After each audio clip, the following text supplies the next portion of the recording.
ونتوكل عليه ونعوذ بالله من شرور أنفسنا ومن سيئات أعمالنا من يهده الله فلا مضل له ومن يضلل فلا هادي له ونشهد أن لا إله إلا الله وحده لا شريك له ونشهد أن محمدا عبده ورسوله أرسله بالهدى ودين الحق ليظهره على الدين كله ولو كره المشركون. اللهم صل على محمد وعلى آل محمد كما صليت على إبراهيم وعلى آل إبراهيم وبارك على محمد وعلى آل محمد كما باركت على إبراهيم وعلى آل إبراهيم في العالمين إنك حميد مجيد.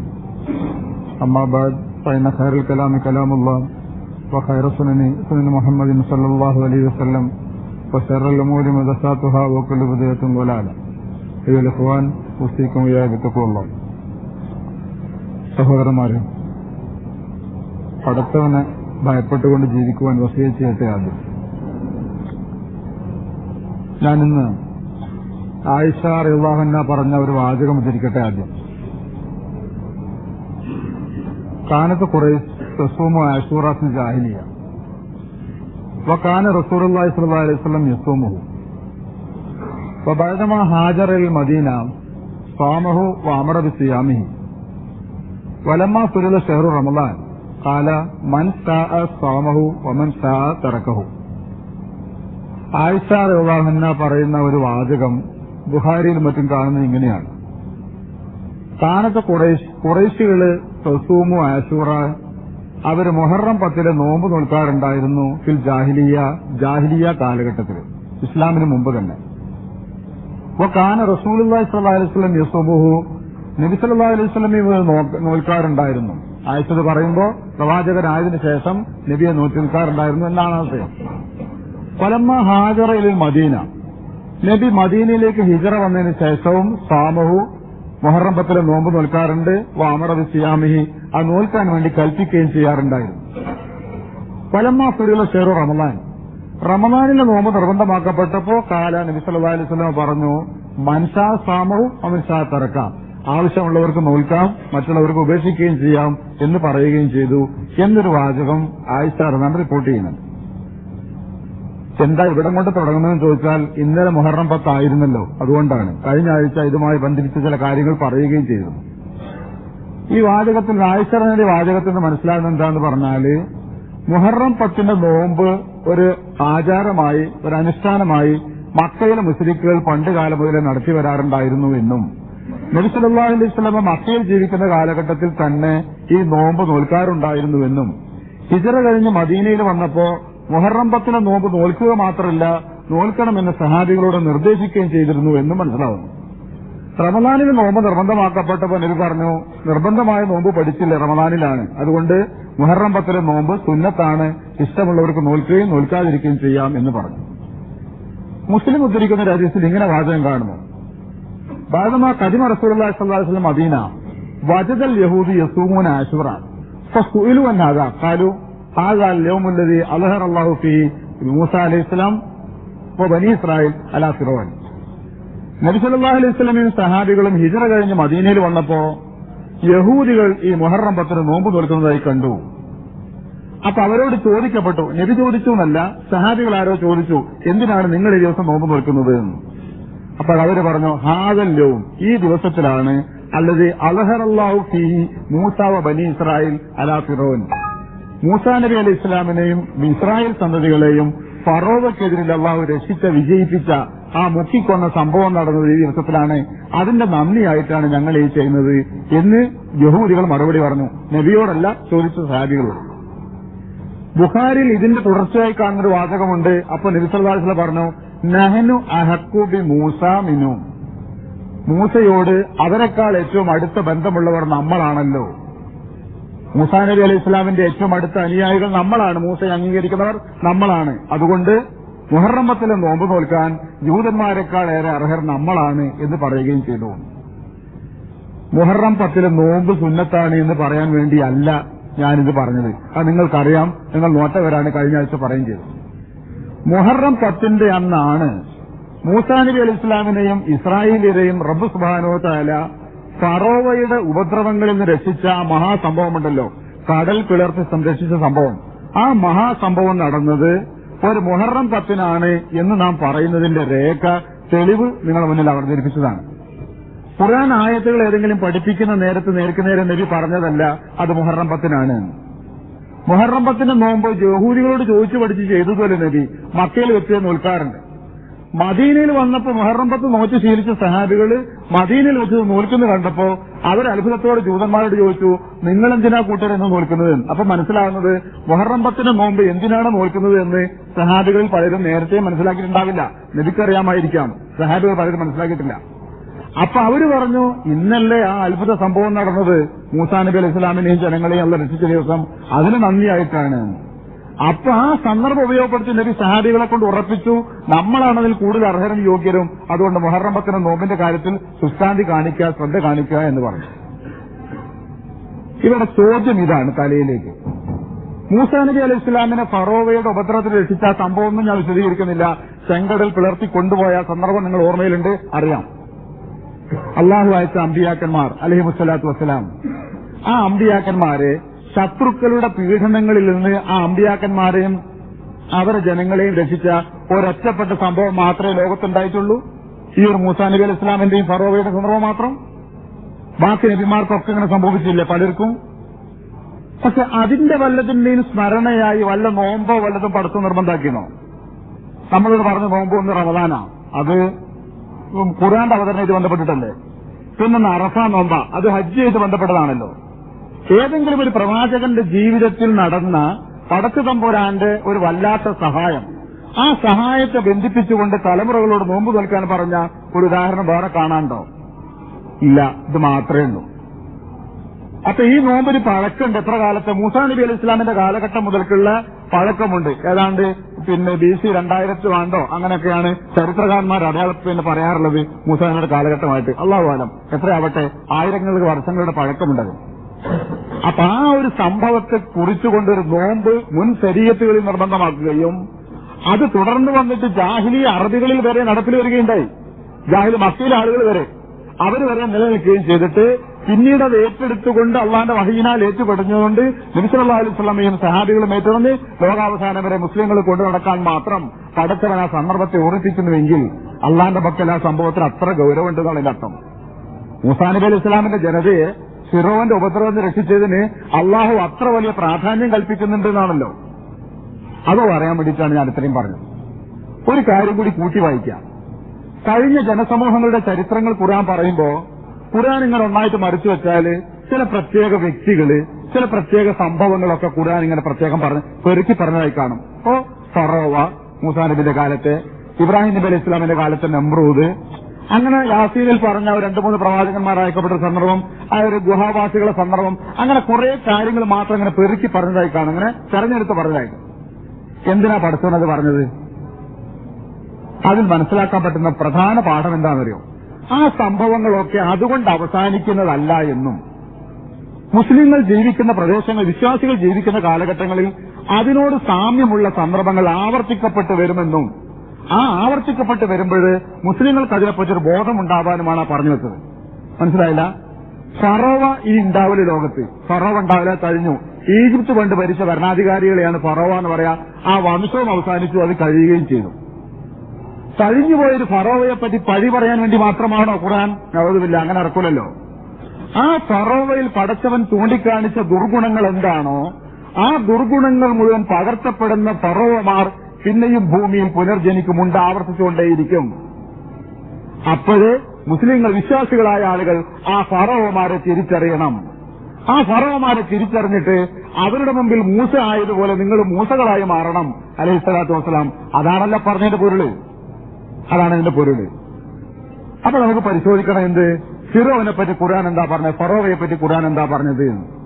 എന്നിട്ട് നമ്മളെ കാലിട്ട് നമ്മളെ ബന്ധിപ്പിച്ച് നോക്കാം, ഈ ഫിറോവന്മാരാരെങ്കിലും ഇപ്പൊ ഉണ്ടോ, അങ്ങനെ വല്ലതും ഉണ്ടോ. ഇതാണിപ്പോ നമ്മൾ ഈ സന്ദർഭത്തിൽ ചെയ്യേണ്ടത്. ഫിറോവിനെ പറ്റിയൊക്കെ ഖുർആൻ എമ്പാടും പറഞ്ഞാണ്, എല്ലാം കൂടി ഒന്നും പറയാൻ പറ്റില്ല. 5 കാര്യങ്ങൾ മാത്രം ഫിറോവിനെ പറ്റി. ഒന്ന്, കാല ഫിറോവൻ മലയി മാലക്കും മിൻ ഇലാഹിൻ ഗൈരി.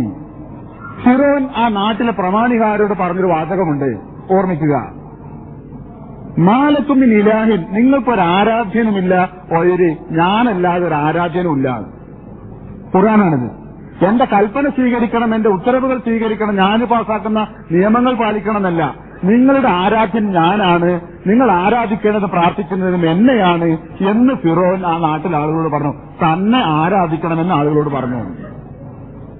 വകാല ഔഷധിലിയ ഹാമാനു ചിത്തേൻ വജാലി സെർഹൻ ലാലി അത്തലുവില ഇലാഹി മൂസ.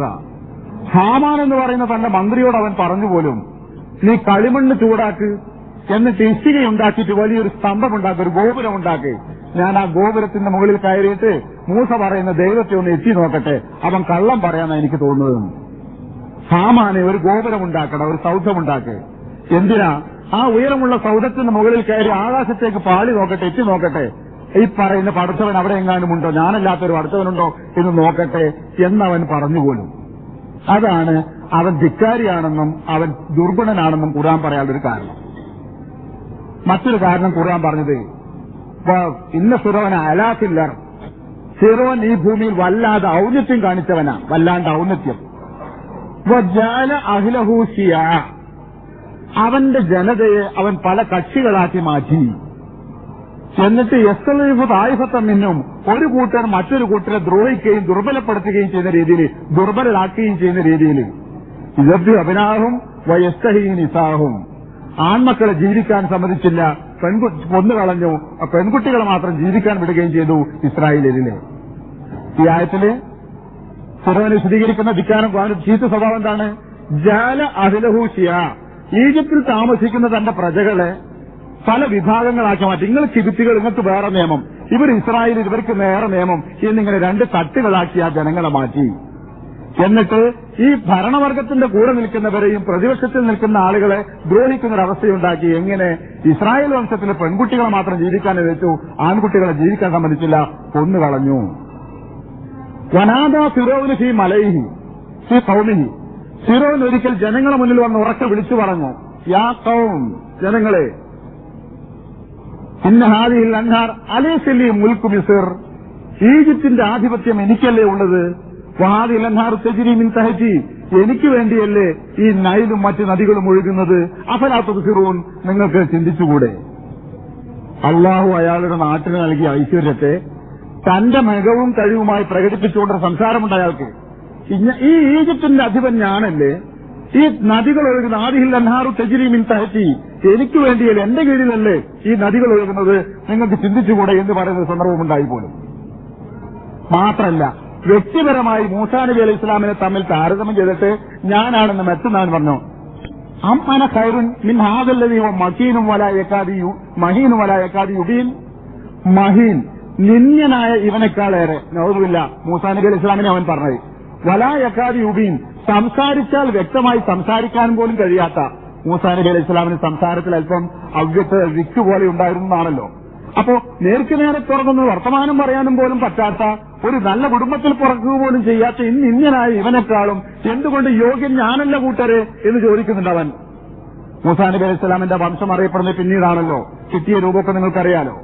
അതിന് തൊട്ട ഭാഗം എന്താണെന്നറിയോ? അവൻ അള്ളാന്റെ പ്രവാചകനാണെങ്കിൽ അവൻ സ്വർണ്ണ വളകളണിയാത്തതെന്താ, അവനെന്താ ഐശ്വര്യമില്ലാത്തതെന്താ, അപ്പൊ എന്തുകൊണ്ട് യോഗ്യൻ ഞാൻ തന്നെയാണ് എന്ന് പറയുന്ന ഒരു രംഗമുണ്ട്.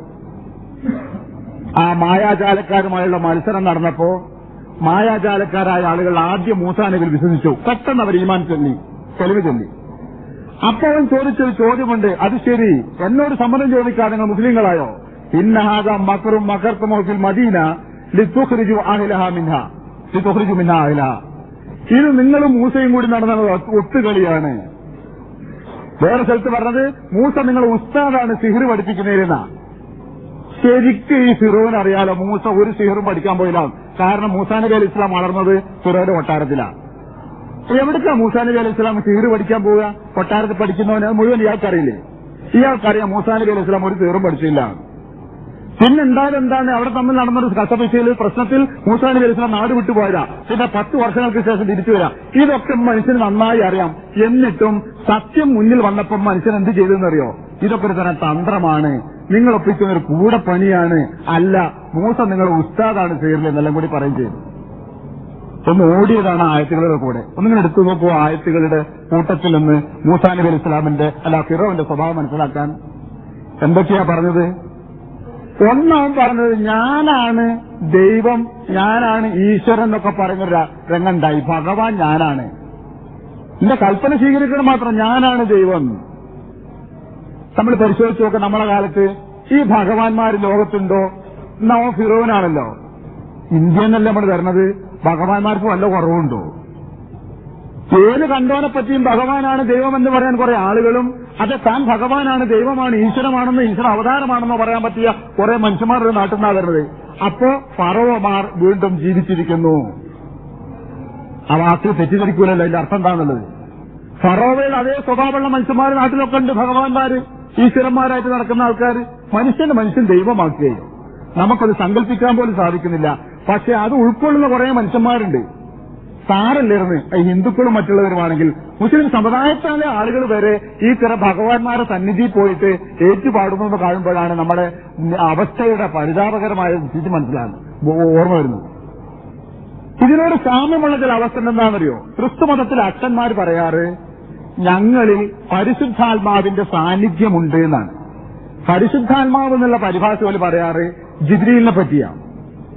അപ്പോ ഒരു അച്ഛനും അമ്മയും ഒരു മകനെ പഠിപ്പിച്ചെടുത്തിട്ട് അവൻ വേദം പഠിപ്പിക്കുന്ന ബൈബിൾ കോളേജിൽ പോയി പഠിച്ച് ബിരുദം നേടി ആ അച്ഛന്റെ വസ്ത്രം ധരിക്കുമ്പോഴേക്ക് ഈ ജിബ്രീൽ അലൈഹിസ്സലാം എന്ന് പറയുന്ന മലക്ക് അവന്റെ തടിയിൽ അങ്ങോട്ട് കയറുക, സന്നിവേശിക്കുക. എന്നിട്ടാണ് ഒരു അച്ഛന്മാരാണെന്നാ പറഞ്ഞത്. അവർ പിന്നെ പരിശുദ്ധാത്മാവിന്റെ സാന്നിധ്യമുണ്ട്, അതുകൊണ്ടാണ് അവർ പറയുന്നത് ദൈവവാക്യമാവുന്നതും അവരുടെ മുമ്പിൽ കുമ്പസരിക്കാനൊക്കെ പറ്റുന്നത്. ഇത് ഹിന്ദുക്കൾ പറയുന്ന ഭഗവാൻ എന്ന് പറയുന്ന സങ്കല്പത്തിന്റെ മറ്റൊരു പകർപ്പ് തന്നെയാണ്. ഹിന്ദുക്കൾ അവർ പറയുന്നത് പരിശുദ്ധാത്മാവെന്നൊന്നും പറയാൻ പോലെ ദൈവം അങ്ങനെ തന്നെ വന്നെന്നാണ് പറയില്ല. വളച്ചു കെട്ടാതെ നേരെ പറയുന്നു, ഇവർ വളച്ചു കെട്ടി പറയുന്നു, അത്രമാത്രം തന്നെ. ഏതാണ്ട് അതിനോട് സാമ്യമുള്ളൊരു സ്വഭാവമൊക്കെ നമ്മുടെ നാട്ടിലുണ്ട്. ചില മനുഷ്യന്മാരെ ആളുകൾ പറയും നിങ്ങൾ വലിയാണ്. അതിന്റെ അർത്ഥം എന്താ? നിങ്ങളെ പറത്തോനക്ക് ഇഷ്ടമാണെന്ന് ഞങ്ങൾക്ക് ഉറപ്പായിരുന്നു. അപ്പം മനുഷ്യൻ പറയേണ്ടത് എന്താണ്? അങ്ങനെയൊന്നും പറയാൻ പാടില്ല. എന്തെങ്കിലും കാര്യങ്ങൾ അള്ളാഹ്ക്ക് ഇഷ്ടമായിട്ടുണ്ടെങ്കിൽ തന്നെ അള്ളാഹ്ക്ക് വെറുപ്പുള്ള പലതും ഉണ്ടാവും. ഞാൻ പേടിച്ചാ ജീവിക്കുന്നത്, എന്നെ പറ്റിയൊന്നും അങ്ങനെ പ്രശംസിക്കാൻ പാടില്ല, പറയാൻ പാടില്ല. തുസക്കും അമ്പുസക്കും സ്വയം നല്ലവനാണെന്ന് ഏറ്റു പറയരുത്, സ്വയം നല്ലവനാണെന്ന് അഭിമാനിക്കാനും പാടില്ല എന്നാണ് ഖുർആന്റെ കൽപ്പന. പക്ഷെ ഈ ചില മനുഷ്യന്മാരെ നാട്ടിൽ എന്ത് ചെയ്യുന്നവർ ജീവിച്ചിരിക്കുമ്പോൾ തന്നെ വലിയുള്ള എന്ന ആളുകൾ വിശ്വസിപ്പിക്കുമ്പോൾ ഞാൻ അതാണെന്ന് സമ്മതിച്ചു കൊടുക്കുന്നു. എന്നിട്ട് ഈ ആളുകളെ എഴുന്നള്ളിച്ച് കൊണ്ടുപോവാ പല സദസ്സിലേക്കും. എന്നിട്ട് പ്രചാരണം എന്താ? ഇന്ന വലിയുള്ള ആ സദസ്സിൽ ദുആ ഇറക്കുന്നു, ആ ദുആയിൽ പങ്കെടുക്കാൻ വരും. ഈ മനുഷ്യൻ സത്യത്തിൽ എന്താ ചെയ്യുന്നത്? ദൈവാവതാരാണ്, ഭഗവാനാണെന്നൊന്നും അയാളൊന്നും പറഞ്ഞില്ല, പരിശുദ്ധാത്മാവൊന്നും പറഞ്ഞില്ല. പക്ഷെ അള്ളാഹ്ക്ക് തന്നെ പറ്റി ഇഷ്ടമാണെന്ന് ഇയാൾക്ക് എവിടുന്നാണ് ഉറപ്പായത്? മരിച്ചു പിരിയുന്നവരെ പറയാൻ പറ്റും ഒരു മനുഷ്യനെ പറ്റി? നബി സല്ലല്ലാഹു അലൈഹി വസല്ലമയുടെ സഹാബ കിറാം സ്വർഗാവകാശികളാണെന്ന് ജീവിച്ചിരിക്കുന്ന സമയത്ത് സന്തോഷവാർത്ത അറിയിക്കപ്പെട്ടവർ പോലും ഒരിക്കൽ പോലും ഒരാളെ മുന്നിൽ ഏറ്റു പറഞ്ഞില്ല, എടാ ഞാനൊക്കെ മരിച്ചു കിട്ടേണ്ട താമസമുള്ള സ്വർഗത്തേക്കാണ് കാമാന്ന് മിണ്ടിയില്ല. പേടിച്ചാ മരിക്കുന്നവരെ, അബൂബക്കർ ആവട്ടെ, ഉമർ ആവട്ടെ, ഉസ്മാൻ റളിയല്ലാഹു അൻഹു ആരാവട്ടെ, സ്വർഗത്തെക്കുറിച്ച് ജീവിച്ചിരിക്കുമ്പോൾ സന്തോഷവാർത്ത അറിയിക്കാനാ ഇതിനേക്കാളും ഭാഗ്യം എന്ന കൂട്ടര്. മരിച്ചാൽ സ്വർഗം ഉറപ്പാണ് നിങ്ങൾക്കാണ് ജീവിച്ചിരിക്കുമ്പോൾ കേൾക്കുക. എന്തോ ഒരു ഭാഗ്യമാണ് ആ ജീവിതത്തിന്റെ ബാക്കി ഭാഗം നിറങ്ങള്. പക്ഷെ നമ്മൾക്ക് തോന്നുന്ന ഒരു സങ്കല്പമുണ്ട്, പിന്നെ അടിച്ചുപൊളിച്ച് ജീവിക്കാലോ, പിന്നെ പേടിച്ചാവോലെ ജീവിതം. വെറും പേടി തന്നെ, കണ്ണീരോടെ പേടി. കുത്തുകൊണ്ട് മുറിവേറ്റിട്ട് മരണം കാത്തു കിടക്കും പോലെ കിടക്കുന്ന ഉമർ റളിയല്ലാഹുവിനെ സമാധാനിപ്പിക്കുന്ന ഒരാൾ സംസാരിച്ചു, എന്തിനാ അമീറുൽ മുഅ്മിനീൻ നിങ്ങളിങ്ങനെ ഭയപ്പെടുന്നത്? കഴിഞ്ഞ 10 കൊല്ലത്തെ ഭരണം പോരെ നിങ്ങൾക്ക് അല്ലാഹു പുറത്തു തരാനും സ്വർഗം തരാനും. സത്യമാണ് അയാൾ പറഞ്ഞത്. അതൊരു പൊങ്ങറ്റ വാക്കും ഒരു സോഫാക്കണ വർത്താനല്ല. പക്ഷെ ഉമറിന്റെ പേടിച്ചോണ്ട് മറുപടി എന്താണെന്നറിയോ? ഈ 10 വർഷത്തെ ഭരണത്തിന്റെ പേരിൽ പടക്കം കൂലിയൊന്നും തരണ്ട, ശിക്ഷിക്കാനും നാം മതിയായിരുന്നു. ഈ ഭരണം ഏറ്റെടുത്ത് നടത്തിയപ്പോ എന്തൊക്കെ പോരായ്മയാണ് ഉമറിന്റെ ഭാഗത്ത് വന്നതെന്ന് ഉമറിന് അറിയില്ല. ഉമർ ഇപ്പോഴും പടച്ചോന് വേണ്ടപ്പെട്ട ഒരാളായിട്ടാണ് മരിക്കണമെന്ന് ഉമറിന് ഉറപ്പില്ല. പക്ഷെ അള്ളാഹ്ക്ക് വെറുപ്പുള്ള വല്ലതും ചെയ്തു പോയെങ്കിൽ പേടിച്ചുകൊണ്ടായാണ് നിൽക്കുന്നത്, അതും പറഞ്ഞാൽ മരിച്ചു പോകുന്നത്. പിന്നെ എങ്ങനെയായി സമൂഹത്തിലെ ആളുകൾ, മറ്റുള്ള ആളുകൾ ഞാൻ വലിയ താൻ വലിയ എന്ന് പറയുന്നത് നിന്ന് കൊടുക്കുക? അപ്പോ ഏതാണ്ട് ഒരു ഫറോവനിസത്തിന്റെ ഒരു സ്വയം അതിലുണ്ട്. ആദ്യം പറഞ്ഞിട്ട് തന്നെ പോവാം, നമ്മുടെ സമൂഹം ബന്ധിപ്പിച്ചത് മാത്രം. ഫറോവയുടെ സ്വഭാവം താൻ റബ്ബാന്ന് പറയാനതാണ്. രണ്ടാമതവൻ പറഞ്ഞെന്താ പറയാ, ഹാമാന് മന്ത്രി നീ ഒരു ഗോപുരമുണ്ടാക്ക്. അപ്പൊ അതിന് പറ്റുമായിരുന്നു, അവർക്ക് കഴിവുണ്ടായിരുന്നു. ആ ഗോപുരത്തിന്റെ മുകളിൽ കയറി ഞാൻ അപ്പുറത്തേക്കൊന്ന് പാടി നോക്കട്ടെ, എത്തി നോക്കട്ടെ ദൈവമുണ്ടോന്ന്. അപ്പൊ അന്നത്തെ ഏറ്റവും വലിയ ആധുനികനാരാ, മോഡേൺ ആരാ? ഫിറോൻ. ഓരോ കാലത്തും അവരാണുള്ള മോഡേൺ. 990 മോഡേൺ ആരാന്ന് ചോദിച്ചാൽ അന്ന് ജീവിച്ചവരാണ്. ഇപ്പോഴാണ് നമുക്കവർ പഴഞ്ചനാകുന്നത്. ഓരോ കാലത്തുള്ള ഒരു ആധുനികന്മാരാണ്. അപ്പൊ അവർക്ക് കിട്ടിയ വിജ്ഞാനത്തിന്റെ പേരിൽ, അറിവിന്റെ പേരിൽ പടച്ചവനെ ചോദ്യം ചെയ്യുന്നൊരു സ്വഭാവം ഉണ്ടാവുന്നു. കിട്ടിയ വിജ്ഞാനത്തിന്റെ പേരിൽ പടച്ചവനെ ചോദ്യം ചെയ്യാം, അതുണ്ടാവൂല. ആകാശത്തിന് കയറി ഇതേ സ്വഭാവം മനുഷ്യന്മാർക്ക് കാണുമല്ലോ. ആകാശലോക ബഹിരാകാശ യാത്ര കഴിഞ്ഞു വന്ന ചിലർ പറഞ്ഞതായി ചിലടത്ത് വായിക്കാൻ സാധിച്ചു. എനിക്കത്ര കണിശമല്ല. റഷ്യൻ യാത്രികരാൻ തോന്നുന്നു തുടക്കത്തിൽ ഇത് പറഞ്ഞത്. ഞങ്ങൾ അവിടെയൊക്കെ പോയി നോക്കിയിട്ട് ഈ വിശ്വാസികൾ പറയുന്ന ദൈവത്തെ കാണാൻ കഴിഞ്ഞില്ല. പണ്ട് കാലത്താണ്. പോയത് എവിടെ, എത്ര ദൂരം എത്തിയത്, എന്താ കണ്ടത്, എന്നിട്ട് ഒരു കൊച്ചുകുട്ടി പറയുന്ന വർത്തമാനം പോലെ ആവുന്നുള്ളൂ ഇത്. ഈ സോക്കൽ പലപ്പോഴും നമ്മൾ ആളുകളൊക്കെ കാണാം. ശാസ്ത്രീയമായ എന്തെങ്കിലും ചില വിവരങ്ങളോ ഭൗതികമായ എന്തെങ്കിലും വിജ്ഞാനങ്ങളോ ലഭിക്കുമ്പോഴേക്ക് പടച്ചോൻ ഇല്ലെന്ന് ചിലപ്പം പരസ്യമായി പറയും. ഇല്ലെങ്കിൽ ഉണ്ടാകുന്ന സോക്കട് എന്താന്ന് പറഞ്ഞാൽ പടച്ചോൻ പറഞ്ഞ പലതിനോടൊരു മതിപ്പുണ്ടാവില്ല. മുസ്ലിമാണ്, ഖുർആന്റെ ആയത്തെ കണ്ട് കേട്ടാൽ മൂപ്പർക്ക് അതിനെപ്പറ്റി വേറെ ചിന്ത ഉണ്ടാകാം. വേറെ ചിന്ത എന്ന് പറഞ്ഞാൽ നിരാകരിച്ചേക്കാവുന്നൊരു ചിന്ത. പരസ്യമായി നിരാകരിക്കാത്തത് സമുദായത്തിന്റെ സെറ്റപ്പ് പേടിച്ചിട്ട് മാത്രം. കുറെ എണ്ണുണ്ട് ഇങ്ങനെ. ഈ സോക്കറിന് ഖുർആൻ പറഞ്ഞ പേര് ഫറോവനിസം എന്നാ. മനുഷ്യൻ വമാ കൂട്ടിയിട്ട് ഇല്ല കലീലാണ്, അല്പം വിവരേ കിട്ടിയിട്ടുള്ളൂ. വിവരം കൂടിയ മനുഷ്യന്മാരൊക്കെ തളർന്ന് പറയലാ ചെയ്യല്. ഞങ്ങൾ അത്ഭുതപ്പെട്ട് നിൽക്കുന്നു, ഇതിനപ്പുറം ഞങ്ങൾക്ക് അറിയില്ല എന്ന്. കൂടുമ്പോൾ അങ്ങനെ ഉണ്ടാകാം. അല്പം അറിഞ്ഞവനാണ് ഇതിന്റെ പേരിൽ അഹങ്കരിക്കുക. അപ്പൊ ആ വിജ്ഞാനത്തിന്റെ പേരിലുള്ള അഹങ്കാരം അത് ദൈവനിഷേധത്തിലേക്ക് എത്തിക്കുന്നുവെങ്കിൽ അതിന് ഖുർആൻ നൽകുന്ന പേര് ഫറോവന്റെ സ്വഭാവം എന്നാണ്. പിന്നെ മൂപ്പര് പറഞ്ഞത് എന്താ പിന്നീട് പറഞ്ഞത്? തന്റെ കസേല ഉറപ്പിക്കാൻ വേണ്ടി ഫിറോൻ ചെയ്യുന്ന പരിപാടി എന്താണെന്നറിയോ? ജനങ്ങളെ രണ്ടാക്കിയാണ് തിരിച്ച്. നിങ്ങൾ തിരിച്ചേലോ ഫറോവ കുടുംബക്കാരല്ലേ, നിങ്ങൾ എന്തിനാ ഇസ്രായേലിൽ ഒരു കൂട്ടുകൂടുന്നത്? ഒരു മ്ലേച്ഛന്മാരും മതകൃതരുമല്ലേ തമ്മിലടിക്കണമെന്നാണ് ഇവരെ തമ്മിലടിപ്പിച്ച് ഫറോവന്റെ കസേല ശുദ്ധമായിട്ട് അവിടെ ഇരുന്നു. ഇതല്ലേ എല്ലായിടത്തും നടക്കുന്നത്? നമ്മളെ നാട്ടിലൊക്കെ ജനല്ല നടക്കല്. നാട്ടില് ജനാധിപത്യം പറയുന്ന നമ്മുടെ നാട്ടില് തെരഞ്ഞെടുപ്പ് പ്രഖ്യാപിച്ചാൽ ഓരോ പ്രദേശത്തെയും നിയമസഭയിലെയും ലോകസഭയിലെയും ജനങ്ങൾ അവസ്ഥ പറയുന്ന പത്രങ്ങളിലെ ലേഖനങ്ങൾ വായിക്കാറുണ്ട്. അപ്പൊ അവിടെ സ്ഥാനാർത്ഥിനെ തെരഞ്ഞെടുക്കുമ്പോൾ മുതൽക്ക് പ്രചരണം തുടങ്ങുന്ന ദിവസം മുതൽക്ക് എന്തും മതവും ജാതിയും നോക്കിയിട്ട് മാത്രം ആലോചിച്ചോക്കുമ്പോൾ നമ്മൾ പറച്ചിലൊക്കെ വലിയ നീതിയാ പറയാ. പക്ഷെ ഈ പണിയും ഈ പഠിപ്പിക്കലും ഈ കടിപ്പിക്കലും തന്നെ നടക്കല്. ഇപ്പത് നമ്മുടെ വർഗീയവാദികൾ കുറച്ചുകൂടി പ്രകടമായി ഉപയോഗിച്ചു. തനി പച്ചയായി തന്നെ വർഗീയത പറഞ്ഞുകൊണ്ട് പിന്നെ കാര്യങ്ങൾ പറഞ്ഞുകൊണ്ട് നടത്തുന്ന സ്വഭാവം ഉണ്ടാവുന്നു. അപ്പോ അതൊരു വല്ലാത്ത ഹാലിനാണ്. ആ ചിന്താഗതി ആളുകളെ തമ്മിൽ ഭിന്നിപ്പിക്കുക, കസേലകൾ ഉറപ്പിക്കാൻ വേണ്ടി, അധികാരം ഉറപ്പിക്കാൻ വേണ്ടി ഫറോവന്റെ സ്വഭാവമായിട്ടാണ് ഖുർആൻ പറഞ്ഞത്. പിന്നെന്താ ഇതിലുള്ളത്? ആൺകുട്ടികളെ ജീവിക്കാൻ സമ്മതിപ്പിച്ചില്ല, പെൺകുട്ടികളെ ജീവിക്കാൻ സമ്മതിപ്പിച്ചു, ആൺകുട്ടികളെ കൊന്നൊടുക്കിയെന്ന്. അപ്പോഴേ അവനാണെത്ര മക്കളുണ്ടാവണമെന്ന് തീരുമാനിക്കാനുള്ള സ്വാതന്ത്ര്യം സർക്കാരിന് കൊടുത്തുകൂടാന്നാ ഖുർആന്. അതൊരു വ്യക്തിക്ക് തീരുമാനിക്കാനുള്ള അവകാശമുണ്ട്. വ്യക്തിക്കും അങ്ങനെ തീരുമാനിച്ചുകൂടാ. അത് പടച്ചവന്റെ കതിറിന് വിട്ടുകൊടുക്കണം എന്നാ. നിങ്ങളെ മക്കൾ ഇത്ര, നിങ്ങളെ ഭാര്യ ഇത്ര പ്രസവിക്കാൻ പാടുള്ളൂ എന്ന് ഭരണാധികാരികൾ പറഞ്ഞാൽ അതിന്റെ പേര് ഫറോവനിസം എന്നാ. എന്ത് ന്യായം പറഞ്ഞാലും ഫറോവ പേടിച്ചത് കസേലെ. ഇന്ത്യയിലായാലും ചൈനയിലായാലും ലോകത്തെവിടെയായാലും ഭരണാധികാരികൾ കുടുംബാസൂത്രണം പറയുന്നുവെങ്കിൽ ഭയക്കുന്നത് അവരുടെ കസേലകളെയാണ്. ഇന്ത്യയിൽ പാലോടയിൽ ഒഴുക്കാറുണ്ട്.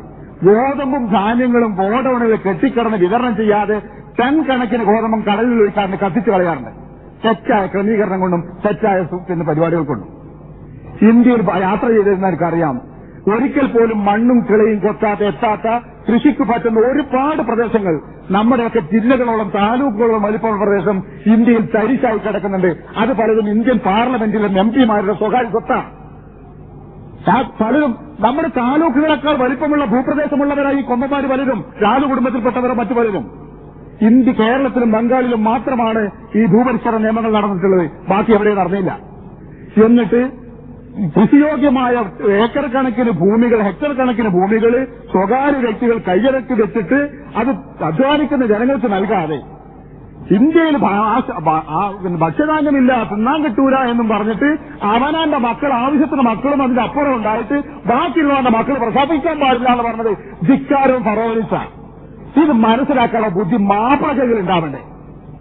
ഇവരുടെ തെറ്റിദ്ധാരണകൾ, ഈ പ്രചരണങ്ങളും കുടുങ്ങിയിട്ട് പിന്നാലെ നടക്കുക ഗർഭനിരോധനത്തിന്റെ പേരിൽ 2 മക്കളും 2.5 മക്കളുമായിട്ട്. മുസൽമാൻ തിരിച്ചറിയണ്ടേ ഈ തെറ്റി, ഈ ചതി എന്താണെന്നുള്ളത്? മാത്രമല്ല, ഇന്ത്യയുടെ സാഹചര്യം ഒരിക്കലും ഒരു മുസൽമാൻ ചിന്തിക്കാൻ തന്നെ പാടില്ല. കാരണം ആകെ കൂടി അവിടുത്തെ തുലനം ചെയ്യുന്നത് വോട്ടിന്റെയും ജനാധിപത്യത്തിന്റെയും ആൾബലത്തിന്റെ പേരിലാണ്. മുസ്ലിങ്ങളുടെ എണ്ണം ഒരിക്കലും സർക്കാർ പുറത്തുവിട്ടില്ല. സത്യസന്ധമായിട്ട് ഒരിക്കലും വിട്ടില്ല. കാരണം മുസ്ലിങ്ങളുടെ ഈ പറഞ്ഞതിനേക്കാൾ ഏറെ ചെയ്ത് അത് മുസ്ലിങ്ങൾ തിരിച്ചറിഞ്ഞ ഭയാണെന്ന് അവർക്കറിയാം. അത് വിളിച്ചു പറയാൻ പറ്റുന്നവരാ സ്ഥാനങ്ങളിൽ ഇല്ലാത്തതുകൊണ്ട് മാത്രം തീർച്ചയായും ചിലർ പറയാറുണ്ട്. പിന്നീട് അവർ ആ സ്ഥാനത്ത് വരാറുമില്ല. അപ്പോ ഇന്ത്യയിൽ വർഗീയ കലാപങ്ങൾ ഉണ്ടാവുന്ന നാശമുള്ള മുസ്ലിങ്ങൾക്കാണ്. മുസ്ലിങ്ങളുടെ എണ്ണം പെരുകണം ഇന്ത്യയിൽ. എന്നിട്ട് അസംതൃപ്തരായി തിന്നാൻ കിട്ടാതെ നടക്കുന്ന ഒരു വർഗമുണ്ട്, ഭരണവർഗത്തിന് നേരെ തിരിച്ചടിക്കല്. എന്നിട്ട് വിപ്ലവം പറച്ചിലല്ല, ലോകത്ത് നടക്കണാണോ അതൊക്കെ. ഇതന്നെ ഓലൊക്കെ ഭയം. അതുകൊണ്ട് ഈ ഇരിക്കുന്നവരോടൊക്കെ ഉള്ള അപേക്ഷ എന്താണെന്നറിയോ? നിങ്ങളുടെ ഭാര്യ എത്ര പ്രസവിക്കാവൂ എന്നുള്ള തീരുമാനമെങ്കിലും നിങ്ങൾക്ക് വേണം. അത് ഈ പ്രചാരങ്ങൾ കേട്ടിട്ട് തിന്നാണ്ടാവൂല, സുഖം പോയി പോകുമെന്നും പറഞ്ഞിട്ടേ അവനാനെ പറ്റി ഒന്ന് ആലോചിച്ച് നോക്കൂ. നിങ്ങളുടെ കുടുംബത്തിലെ 6ാമത്തെ 5ാമത്തെയും 4ാമത്തെ ആൾക്കാരങ്ങളൊക്കെ നിങ്ങളെ വാപ്പിന് മുമ്പ് തീരുമാനിച്ചെങ്കിൽ ലോകം കാണൂല. എന്റെ ഓർക്കിത് പാടില്ലായിരുന്നു. എന്നിട്ട് ഇങ്ങനത്തെ മക്കൾക്ക് നിങ്ങളെ വാപ്പയും നിങ്ങൾക്ക് ഇതിനൊക്കെ ഏറെ സുഖം കൊടുക്കാൻ കഴിയും നിങ്ങൾക്ക് പലർക്കും. എവിടെ നിങ്ങൾ പറ. ഈ ഇല്ലായ്മയുടെയും വല്ലായ്മയുടെയും ഇടയിൽ നിന്നുകൊണ്ട് അവർ നിങ്ങൾക്ക് നൽകിയ സുഖം അത്രയൊന്നും നമ്മുടെ മക്കൾക്ക് നൽകാൻ നമുക്ക് കഴിഞ്ഞില്ല. മക്കളെ എണ്ണം കുറച്ചിട്ട് പോലും മക്കളെ എണ്ണവും ജീവിത സുഖമായിട്ട് ഒരു ബന്ധമില്ല തിരിച്ചറിയാം. പിന്നെ ലോകത്തെ ജനസംഖ്യയിൽ അത് പടച്ചോൻ ക്രമീകരിക്കലുണ്ട്. അള്ളാഹ് കുടുംബാസൂത്രണത്തിന്റെ പരിപാടി ആവശ്യമില്ല. ഒരു ഭൂമി കുലുക്കം 2 ലക്ഷം 10,000 ഒരു യുദ്ധം ആയിരക്കണക്കിന് അള്ള ക്രമീകരിക്കും. അത് ബാലൻസ് പടച്ചോന്റെതാണ്. ഇതൊരു ഉമ്മാമക്കഥ മുത്തശ്ശിക്കഥയല്ല. ഈ പരിപാടി ഒരു ചതിയാണെന്ന് തിരിച്ചറിയണം. പറയും വേണം തുറന്നിട്ട്. അപ്പോ അത് ഫറോവ ആ പരിപാടി ലോകത്തൊക്കെ നടക്കണം. അപ്പൊ ഫറോവമാർ ലോകം നിയന്ത്രിക്കുന്നു. ഓരോ കാര്യങ്ങളൊക്കെ നടത്തി പലർക്കും നല്ല മക്കളൊക്കെ ഉണ്ട് പലർക്കും. പക്ഷെ നിങ്ങൾക്ക് മക്കളുണ്ടാവാൻ പാടില്ല എന്ന് പറഞ്ഞു നടക്കുന്നു. അലൈസലിയും മുൽക്ക് ബിസിർ ഈജിപ്തിന്റെ ആധിപത്യം ഞാനല്ലേ ഇപ്പോഴും വഹാബിൽ അൻഹാറു തെജിരി എന്റെ താഴ്ഭാഗത്ത് കൂടെ നദികൾ ഒഴുകുന്നതെന്ന് പറഞ്ഞാൽ ഈജിപ്തിലെ മണ്ണിന്റെ നദിയും വെള്ളം ഇന്റതല്ലേ, ഇറാഖിലെ പെട്രോൾ ഇന്റതല്ലേന്നാ പറഞ്ഞേ. ഞങ്ങൾക്ക് അവകാശപ്പെട്ടതല്ലേ. ആർക്ക് എങ്ങാണ്ടോ കിടക്കണോ? അതൊരു ഫറോവെന്ന് തിരിച്ചറിയാനുള്ള കണ്ടട മുസൽമാനുണ്ടാവണം. അത് തിരിച്ചറിഞ്ഞ ഫറോവനോട് കാണിക്കുന്ന പെരുമാറ്റ മുസ്ലിങ്ങൾ കാണിക്കുള്ളൂ. അപ്പൊ ഫറോവമാർ നിലനിൽക്കുന്നു. പിന്നെ പറഞ്ഞ എന്താവന് വ്യക്തിപരമായ ഒരു താരതമ്യം ചെയ്യല. ആരാണ് മൂസ? എന്ത് വർത്താനം പറഞ്ഞാലും കൂടി വ്യക്തമാവാത്ത ദിക്കുള്ളൊരു മനുഷ്യൻ. ഞാനാര്? ഞാൻ ഈ നാട്ടിലെ ഫറോവയല്ലേ? ഇത് നമ്മളേറ്റാ ബന്ധപ്പെടല്ലേ. മതപ്രബോധനം നടത്തുന്ന മതപണ്ഡിതന്മാരും മത നേതാക്കളും കാണാൻ വലിയ കോലമുണ്ടാവില്ല. പലപ്പോഴും ഓല വീടത്ര വലിയ ഭംഗിയൊന്നുണ്ടാവില്ല. ഓൾക്ക് നിങ്ങളുമായി നാട്ടിൽ വലിയ സ്വാധീനം വലിയ പണക്കൊഴുപ്പം ഉണ്ടാവില്ല. പക്ഷെ ഓന് മിമ്പറും എന്ന് വിളിച്ചു പറഞ്ഞ പടച്ചോന്റെ കലാമാവും, പടച്ചോന്റെ കിതാബിന്റെ വാചകം പ്രവാചക ചര്യയാവും. നമ്മൾ എന്താണ് കാണിക്കല്? മൊയിലാറല്ലേ? അത് പരല് മൊയിലാര പണിയാണ്. പക്ഷെ ഞങ്ങളെ കാര്യത്തിൽ ഇടപെടണ്ട. ഇത് വേറെ. ഈ സ്വഭാവം എവിടെ കാണിക്കാത്ത നാട്ടില് പറ. അവനെ താരതമ്യം ചെയ്യാ. ഇയാളാരെന്നോട് കൽപ്പിക്കാൻ ജക്കാത്തിനെ പറ്റി പള്ളി മൊബൈലിൽ നിന്നും പണ്ഡിതന്മാർ സംസാരിക്കാതെ നിങ്ങൾ ഞാൻ അവനെ ന്യായീകരിക്കൂല. പറയാത്ത കുറ്റ. അത് കൊടുക്കണമെന്നും കൊടുപ്പിക്കണമെന്നും കൽപ്പിക്കണം പള്ളിയുടെ മിമ്പർന്ന്. അറബിയിലായാലും മലയാളത്തിലായാലും ഒരു ഭാഷയിലായാലും. അത് പറയാതെ പോയതിന്റെ ഒരു കാരണം എന്താ അറിയോ? പറഞ്ഞിട്ട് ഫലമില്ല. അല്ലാണ്ട് പറഞ്ഞാൽ അയാൾക്ക് അവിടെ ജോലി തുടരാൻ പറ്റൂല. ഇതിന്റെ പേരെന്താ? നാട്ടിലെ പ്രമാണിമാരും പ്രധാനികളും ഉദ്ദേശിക്കുന്നത് മാത്രമേ പള്ളി മെമ്പറുകൾക്ക് സംസാരിക്കാൻ പാടുള്ളൂ, സമുദായത്തോട് സംസാരിക്കാൻ പാടുള്ളൂ എന്ന് പറഞ്ഞാൽ അതിന്റെ പേര് ഫറോവനിസല്ലേ? ഇത് ഈ സമുദായത്തിന് നടക്കണ്. അവരെ വെറുതെ മതം സംസാരിച്ചവര് അവർക്ക് തോന്നിയത് ചെയ്യാമെന്നർത്ഥത്തിനല്ല. അള്ളാന്റെ കിതാബിലും പ്രവാചകരും പഠിച്ച കാര്യങ്ങളിൽ അവർ സംസാരിക്കട്ടെ. അത് പറയാനും വിശദീകരിക്കാനുമുള്ള സ്വാതന്ത്ര്യമാർക്ക് കൊടുക്ക്. അന്നേരം ഒരു ഹക്കും ബാത്തിലും പറയും. ഇല്ലെങ്കിലേ ഓലിക്കളി കളിക്കും. ഞാൻ അവരെ ന്യായീകരിക്കല്ല. ഓല് ഉള്ളാലച്ചെടുക്കുന്നുണ്ടാവും. നടക്കണ ജാലത്തൊക്കെ പോയി കുറെ നേരം അവിടെ കളിക്കും. എനിക്ക് നല്ല ജീവിതത്തിൽ തന്നത് നടന്നൂട്. അങ്ങനത്തെ സ്വർഗത്തിലെത്തണ്ട. ഒരു പക്ഷെ ചുരുക്കം ചിലരെങ്കിലും ഓല കൂട്ടത്തിൽ ഇങ്ങനെ ചിന്തിക്കണുണ്ടാവും. അള്ളാഹു ആലം. ഞാൻ ഒരു വിധി പറയല്ല. കാരണം വ്യക്തിപരമായി എനിക്ക് അറിയുന്ന ചിലരുള്ളതുകൊണ്ട് കൂട്ടിക്കൂടി എന്തിനാപ്പം നമ്മൾ ഈ സമുദായത്തിന് സ്വർഗത്തിൽ കാക്കാൻ ഇങ്ങനെ വരച്ചിരുന്ന ഈ സമുദായം നമുക്ക് തന്നെ സ്വർഗം കണ്ടില്ലെങ്കിൽ എന്നാ ഞങ്ങളുടെ ശമ്പളം 30 റുപ്യ. രാവിലെ എത്ര യാത്ര ചെയ്യും? 3 കിലോമീറ്റർ 4 കിലോമീറ്റർ യാത്ര ചെയ്യാൻ മദ്രസയെ പഠിപ്പിക്കാൻ പോണേ. തിരിച്ചു വരുന്ന 10 കൊല്ലം 30 റുപ്യക്ക് വലിയൊരൊന്നുമില്ല. അന്ന് 300-200 കിട്ടുന്ന കാലത്താണ് 30 റുപ്യ. അത് കൊടുക്കണം. പള്ളിയിൽ പോയതിന് എത്ര നമ്മൾ ശമ്പളം കൊടുക്കല് നാട്ടില്? മഴയും വെയിലും കാലാവസ്ഥയും വ്യത്യാസമില്ലാതെ ലീവില്ലാത്തൊരു പണിയാണുള്ളത്. അയാൾക്കൊന്ന് ഉറങ്ങാനും കൂടി പറ്റില്ല മര്യാദക്ക്. അയാൾക്ക് ശമ്പളം കൊടുത്താൽ നമ്മളെ കൈ പൊള്ളും. അല്ല മൊല്ലാക്കാക്ക് 4000 രൂപ ശമ്പളോ? മകനപ്പണി വെച്ചിയ മതിയല്ലോ. ഈ മനുഷ്യന്റെ അത്ര ഇടങ്ങേറ് പിടിച്ചൊരു മനുഷ്യല്ല. ഒന്ന് മര്യാദക്ക് ഉറങ്ങാൻ പറ്റില്ല, ഒരു അസുഖമാവാൻ പറ്റില്ല, ഒരു സ്ഥലത്ത് പോകാൻ പറ്റില്ല, ഒരു യാത്ര ചെയ്യാൻ പറ്റില്ല. ഇയാൾ കൃത്യസമയത്ത് ഉണ്ടായിക്കൊള്ളണം. ഇത്ര കൃത്യത. പള്ളിയിൽ വരാത്തൊരു സുബൈക്ക് ബാങ്ക് കൊടുത്തില്ല ചോദ്യം ചെയ്യാണ്ടോ? നിങ്ങളെ ബാങ്ക് കൊടുക്കാൻ. അപ്പൊ നിങ്ങളിട്ട് വരില്ലല്ലോ. ഞാൻ കേട്ടിട്ടോ ഉണരുന്നുണ്ട് വൈകിപ്പോയി. സമൂഹത്തിന്റെ അവസ്ഥയപ്പത്. ഇതിന്റെ പേരെന്താ കൂട്ടരെ? ഫറോവനിസം എന്നല്ലാതെ ഫറോനിസം എന്നല്ലാതെ.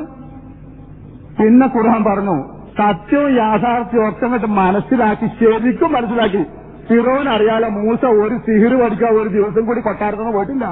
എന്നിട്ടും ആ ദുഷ്ടം പറഞ്ഞ വർത്താനം എന്താരോ, ഇത് പഠിക്കാൻ പോയവനാ, ഇവർ ഉസ്താദാണ്, ഇത് സിഹിറിന്റെ ആളാ, സിഹിർ പഠിക്കാൻ പോയവനല്ല, ഇവർക്ക് ഈജിപ്തിലെ എല്ലാ മായാജാലക്കാർക്കും മായാജാലം പഠിപ്പിച്ച ഉസ്താദാണ് ഈ ചെയ്യുന്നത്. ആ പറയുന്ന മനുഷ്യനറിയാലോ ഞാൻ ഒരു പെരുങ്കള്ളാ പറഞ്ഞത്, കേട്ടവർക്കും അറിയാലോ. ഇതൊരു വല്ലാത്ത സോക്കട നമ്മളാളുകളുടെ ഈ ഫറോവനിസം. എവിടെ ഇറങ്ങൽ കാണാ? രാജാവും മന്ത്രിയും ബുഷിനൊന്നും കണ്ട് കാണണ്ട. അവനാണ് അള്ളാന്റെ ആയത്തും പ്രവാചക ചര്യയും ചൊല്ലി പറഞ്ഞ് കേൾപ്പിച്ച് പഠിപ്പിച്ചു കൊടുത്താലും അത് അങ്ങനെയല്ല ഇങ്ങനെയെന്ന് പറയുന്ന പിന്നെ ചെറിയ ചെറിയ ന്യായങ്ങൾ പറഞ്ഞ് രക്ഷപ്പെടുന്ന ആൾക്കാരില്ലേ, മനസ്സിലായിട്ട് കാര്യം മനസ്സിലായിട്ട് കുറ്റകരമാണിത്, തെറ്റാണിത്, അല്ലെങ്കിൽ ദീനിൽ അനുവദനീയമാണിത് എന്ന് തെളിവുകൾ കൊണ്ട് ബോധ്യപ്പെട്ടാലും അത് അംഗീകരിക്കാൻ തന്മനസ് കാണേക്കാതെ മറികടക്കുന്നതല്ലേ. ആ സ്വഭാവത്തിന് ഖുർആൻ കൊടുത്ത പേരെന്താ അറിയോ? ഫറോവ. ഒന്ന് ഓടിച്ചു പോയതാണ് ഞാൻ. അപ്പോ സാങ്കേതിക വിജ്ഞാനത്തിന്റെയും ആയുധബലത്തിന്റെയും പേരിൽ രാജാക്കന്മാരാകാൻ കൊതിക്കുന്നവര്, അതുപോലെ പറയുന്ന പ്രബോധനം ചെയ്യുന്ന വ്യക്തിയെ പരിശോധിച്ചിട്ട് അയാളും താനും തമ്മിലെ ഭൗതികമായ വ്യത്യാസങ്ങൾ ചൂണ്ടിക്കാണിച്ചിട്ട് പ്രബോധകനെയും പണ്ഡിതരെയും മാറ്റി നിർത്തുന്ന ജനസമൂഹം, സത്യവും യാഥാർത്ഥ്യവും മനസ്സിലാക്കിയിട്ടും മറ്റ് ന്യായങ്ങൾ പറഞ്ഞുകൊണ്ട് ധിക്കരിക്കുന്ന ആളുകള്, ഇതൊക്കെ ഫറോവന്റെ സ്വഭാവമായിട്ടാണ് പറഞ്ഞത്. അപ്പോ ഫറോവണ്ടാണെങ്കിൽ മൂസ ഉണ്ടാവണല്ലോ. നിങ്ങൾ എന്താ ഈ പറഞ്ഞത്? മൂസാ നബി അലൈഹി സ്വലാം വരുമോ? അതൊക്കെ മനസ്സിലാവാനുള്ള പ്രായവും ബുദ്ധിയൊക്കെ ഉള്ളവരങ്ങള്. മൂസാ നബി അലൈഹി സ്വലാം തിരിച്ചു വരില്ല. പക്ഷെ പടത്തോനൊരു തേട്ടണ്ടെന്നാ അറിയോ? ഫറോവയുടെ സദസ്സിലെ മൂസ അലൈഹിസ്സലാം പോലെ ഇന്ന് നാട്ടിലെ ഫറോവമാരെ മുന്നിൽ ഓച്ചാനിച്ച് നിൽക്കാനല്ല മാപ്പിള്ള പറഞ്ഞേ, ആ ഫറോവമാരെ മുന്നിൽ മൂസമാരായി പടവെട്ടാനാ. ഇത് മുസ്ലിം സമുദായം ഓർത്തിരുന്നെങ്കിൽ ഈ ഗതികേടൊന്നും എവിടെയും വരൂലായിരുന്നു. എന്താ മൂസാ നബി അലൈഹി സ്വലാമിന്റെ പ്രത്യേകത? എമ്പോഴും പറഞ്ഞു പടച്ചു തമ്പുരാൻ 4 കാര്യം മൂസാ നബി ഇസ്ലാമിനെ പറ്റി പറയാം. നിങ്ങൾ തെരഞ്ഞെടുത്തിട്ട് പ്രത്യേകമായിട്ട്, എന്റെ തെരഞ്ഞെടുപ്പാണ്, അള്ളാഹു ഖുർആനിൽ പറഞ്ഞ കാര്യങ്ങൾ. എന്താ പറയുക? മൂസാ നബി ഇസ്ലാമിന്റെ പ്രത്യേകത, പടച്ചോനെ പേടിക്കാത്തവനെ മൂസാ നബി ഒരു പരിധി വിട്ട് പേടിച്ചില്ല. പടച്ചോനെ പേടിക്കാത്ത ഒരുത്തരാണെങ്കിൽ ഞാനെന്തിനാ ഓനെ വില വെക്കണില്ല. ആലോചിച്ച് നോക്ക്, മൂസാ നബി അലൈഹി ഇസ്ലാം ഫറോവയുടെ കൊട്ടാരത്തിൽ പോയി പറഞ്ഞൊരു വാചകമുണ്ട്, ഹല്ല കൈലാന്തക്ക വാഹിജെ കൈലാറത്തിക്കുമ്പോ തക്ക. അല്ല ഫിറോൻ, നിനക്ക് നന്നാവാൻ നേരായില്ലേ? അഹദിയിലേക്ക് നിന്റെ രക്ഷിതാവിലേക്കുള്ള വഴി ഞാൻ പറഞ്ഞിട്ടോ. ആ തക്ക നീ പേടിക്കാൻ സമയം, ഈ ആരും പേടിക്കാതെ പറയാൻ കഴിച്ചില്ല. നീ അല്ലേ പേടിക്കണം, ഞാനെന്തിന് പേടിക്കണം? ഇങ്ങനെ ഫറോവയെ പറ്റി ഇന്ന് മനസ്സിലാക്കാവുന്ന ശക്തി സ്വച്ഛാധിപതികളുടെ കൂട്ടത്തിൽ ഏറ്റവും വലിയ സ്വച്ഛാധിപതിയായി മനസ്സിലാക്കി പഠിച്ചു വെക്കും. മൂസ ആ കൊട്ടാരത്തിൽ വളർന്നവനാ. എന്നിട്ട് മൂസാ നബി ഇസ്ലാം പതറാതെ സംസാരിക്കുന്ന സംസാരമുണ്ട്, ഹല്ല കൈല അന്തസക്ക, നിനക്ക് ഒന്ന് നന്നാവാൻ സമയമായില്ലേ? ഒന്ന് നന്നായിക്കൂടെ? നിങ്ങൾ കുറെ കാരായിരട ഈ സ്വഭാവത്തിൽ നടക്കുന്നത്. അഹദിയൊക്കെ റബ്ബിക്ക, എന്റെ രക്ഷിതാവിനേക്കുള്ള വഴി ഞാൻ പറഞ്ഞു തരാം. പക്ഷ നീ പേടിക്കണം, ഞാനെന്തിനു പേടിക്കണം? ഒരു മുസൽമാന് ഖുർആൻ നൽകുന്ന ബോധവിധ, പടച്ചോനെ പേടിക്കാത്ത ഒരു സാധനത്തിന് ഈ ദുനിയാവിന് മുസൽമാൻ പേടിക്കണ്ട. അപ്പൊ നിങ്ങളെന്താ വിഡിത്ത പോലെ പറയുന്നത്? വിഡിത്തല്ല, ഭൗതിക പ്രായോഗിക ജീവിത രംഗത്ത് പിന്നെ ഭ്രാന്തനെ ഭയപ്പെടാറുണ്ട്, ശക്തനെ ഭയപ്പെടാറുണ്ട്. അതൊരു ലിമിറ്റിന്റെ ഒരു പരിധിയുണ്ട്. ഒരു സംഭവം നടക്കൂല. ഈ പേടിയാണ് ഈ മാപ്പിളമാരവിടെ കൊണ്ട് എത്തിച്ചത്. എന്തിന് പേടി? ഞാനൊരു ഇല്ലാത്ത കാര്യം ഞങ്ങളോട് പ്രായോഗികമായും അതിന്റെ യുക്തിപരമായും ബുദ്ധിപരമായുള്ള സമീപനങ്ങൾ ഉണ്ടാവണം, അവിവേകം ചെയ്യണം എന്നല്ല ഞാൻ പറയുന്നത്. പക്ഷെ മുസൽമാന്റെ മനസ്സിലൊരു ബോധമുണ്ട്, പടച്ചോനെ പേടിക്കാത്ത ഒരാളെ ഞാനെന്തിന് പേടിക്കണം? അതാണ്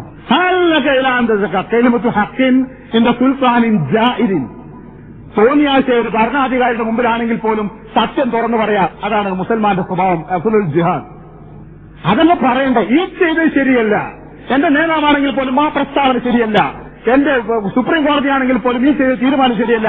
അത് പറഞ്ഞിട്ട് മന്ത്രിക്കസേന പോകാൻ പോട്ടെ, അടുത്ത പ്രാവശ്യം MLA ആയിട്ട് വീട്ടിൽ നിൽക്കേണ്ടി വന്നാലും തിരക്കടില്ല. അത് പറഞ്ഞതിന് പേരിൽ എന്ത് കഷ്ടമായാലും തിരക്കടില്ല. ഇതല്ലേ മുസ്ലിം നേതാക്കന്മാർ സംഘടനകൾ നമ്മളൊക്കെ ചിന്തിക്കേണ്ടത്? ആരും നിശ്ചയപ്പെടുത്താൻ പറഞ്ഞല്ല ഞാൻ.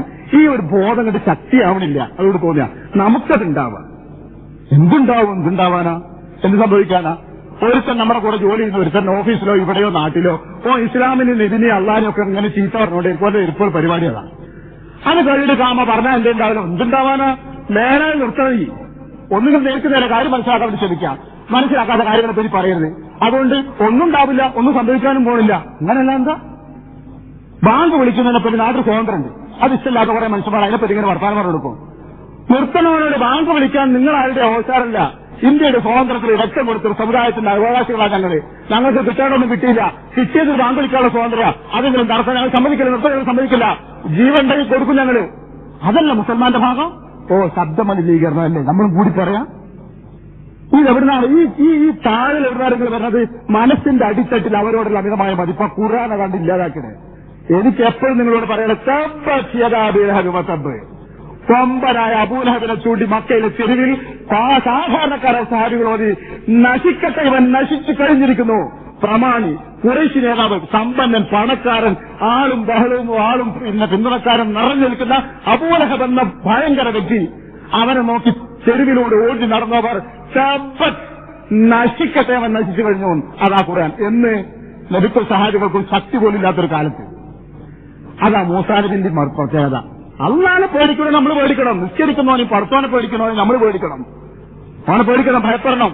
അല്ലാത്തവനെ അതിന്റെ പരിക്കപ്പുറം വരാക്കട്ടില്ല. രണ്ടാമത്തെ പ്രത്യേകതകള്, ഒരു മനുഷ്യന് ഒരാളോടുള്ള കടപ്പാടുകൊണ്ട് ഹക്ക് പറയാതെക്കാണെങ്കിൽ അത് പറയാതെക്കാൻ ഏറ്റവും യോഗ്യനാരാന്നറിയോ? മൂസാ നബി അലൈഹി ഇസ്ലാമാണ്. മൂസാൻ എവിടുന്ന് കിട്ടിയാലും ഇസ്ലാമിന് എവിടുന്ന് കിട്ടിയതാണ് ഫറോവക്ക്? നൈൽ നദിന്ന്.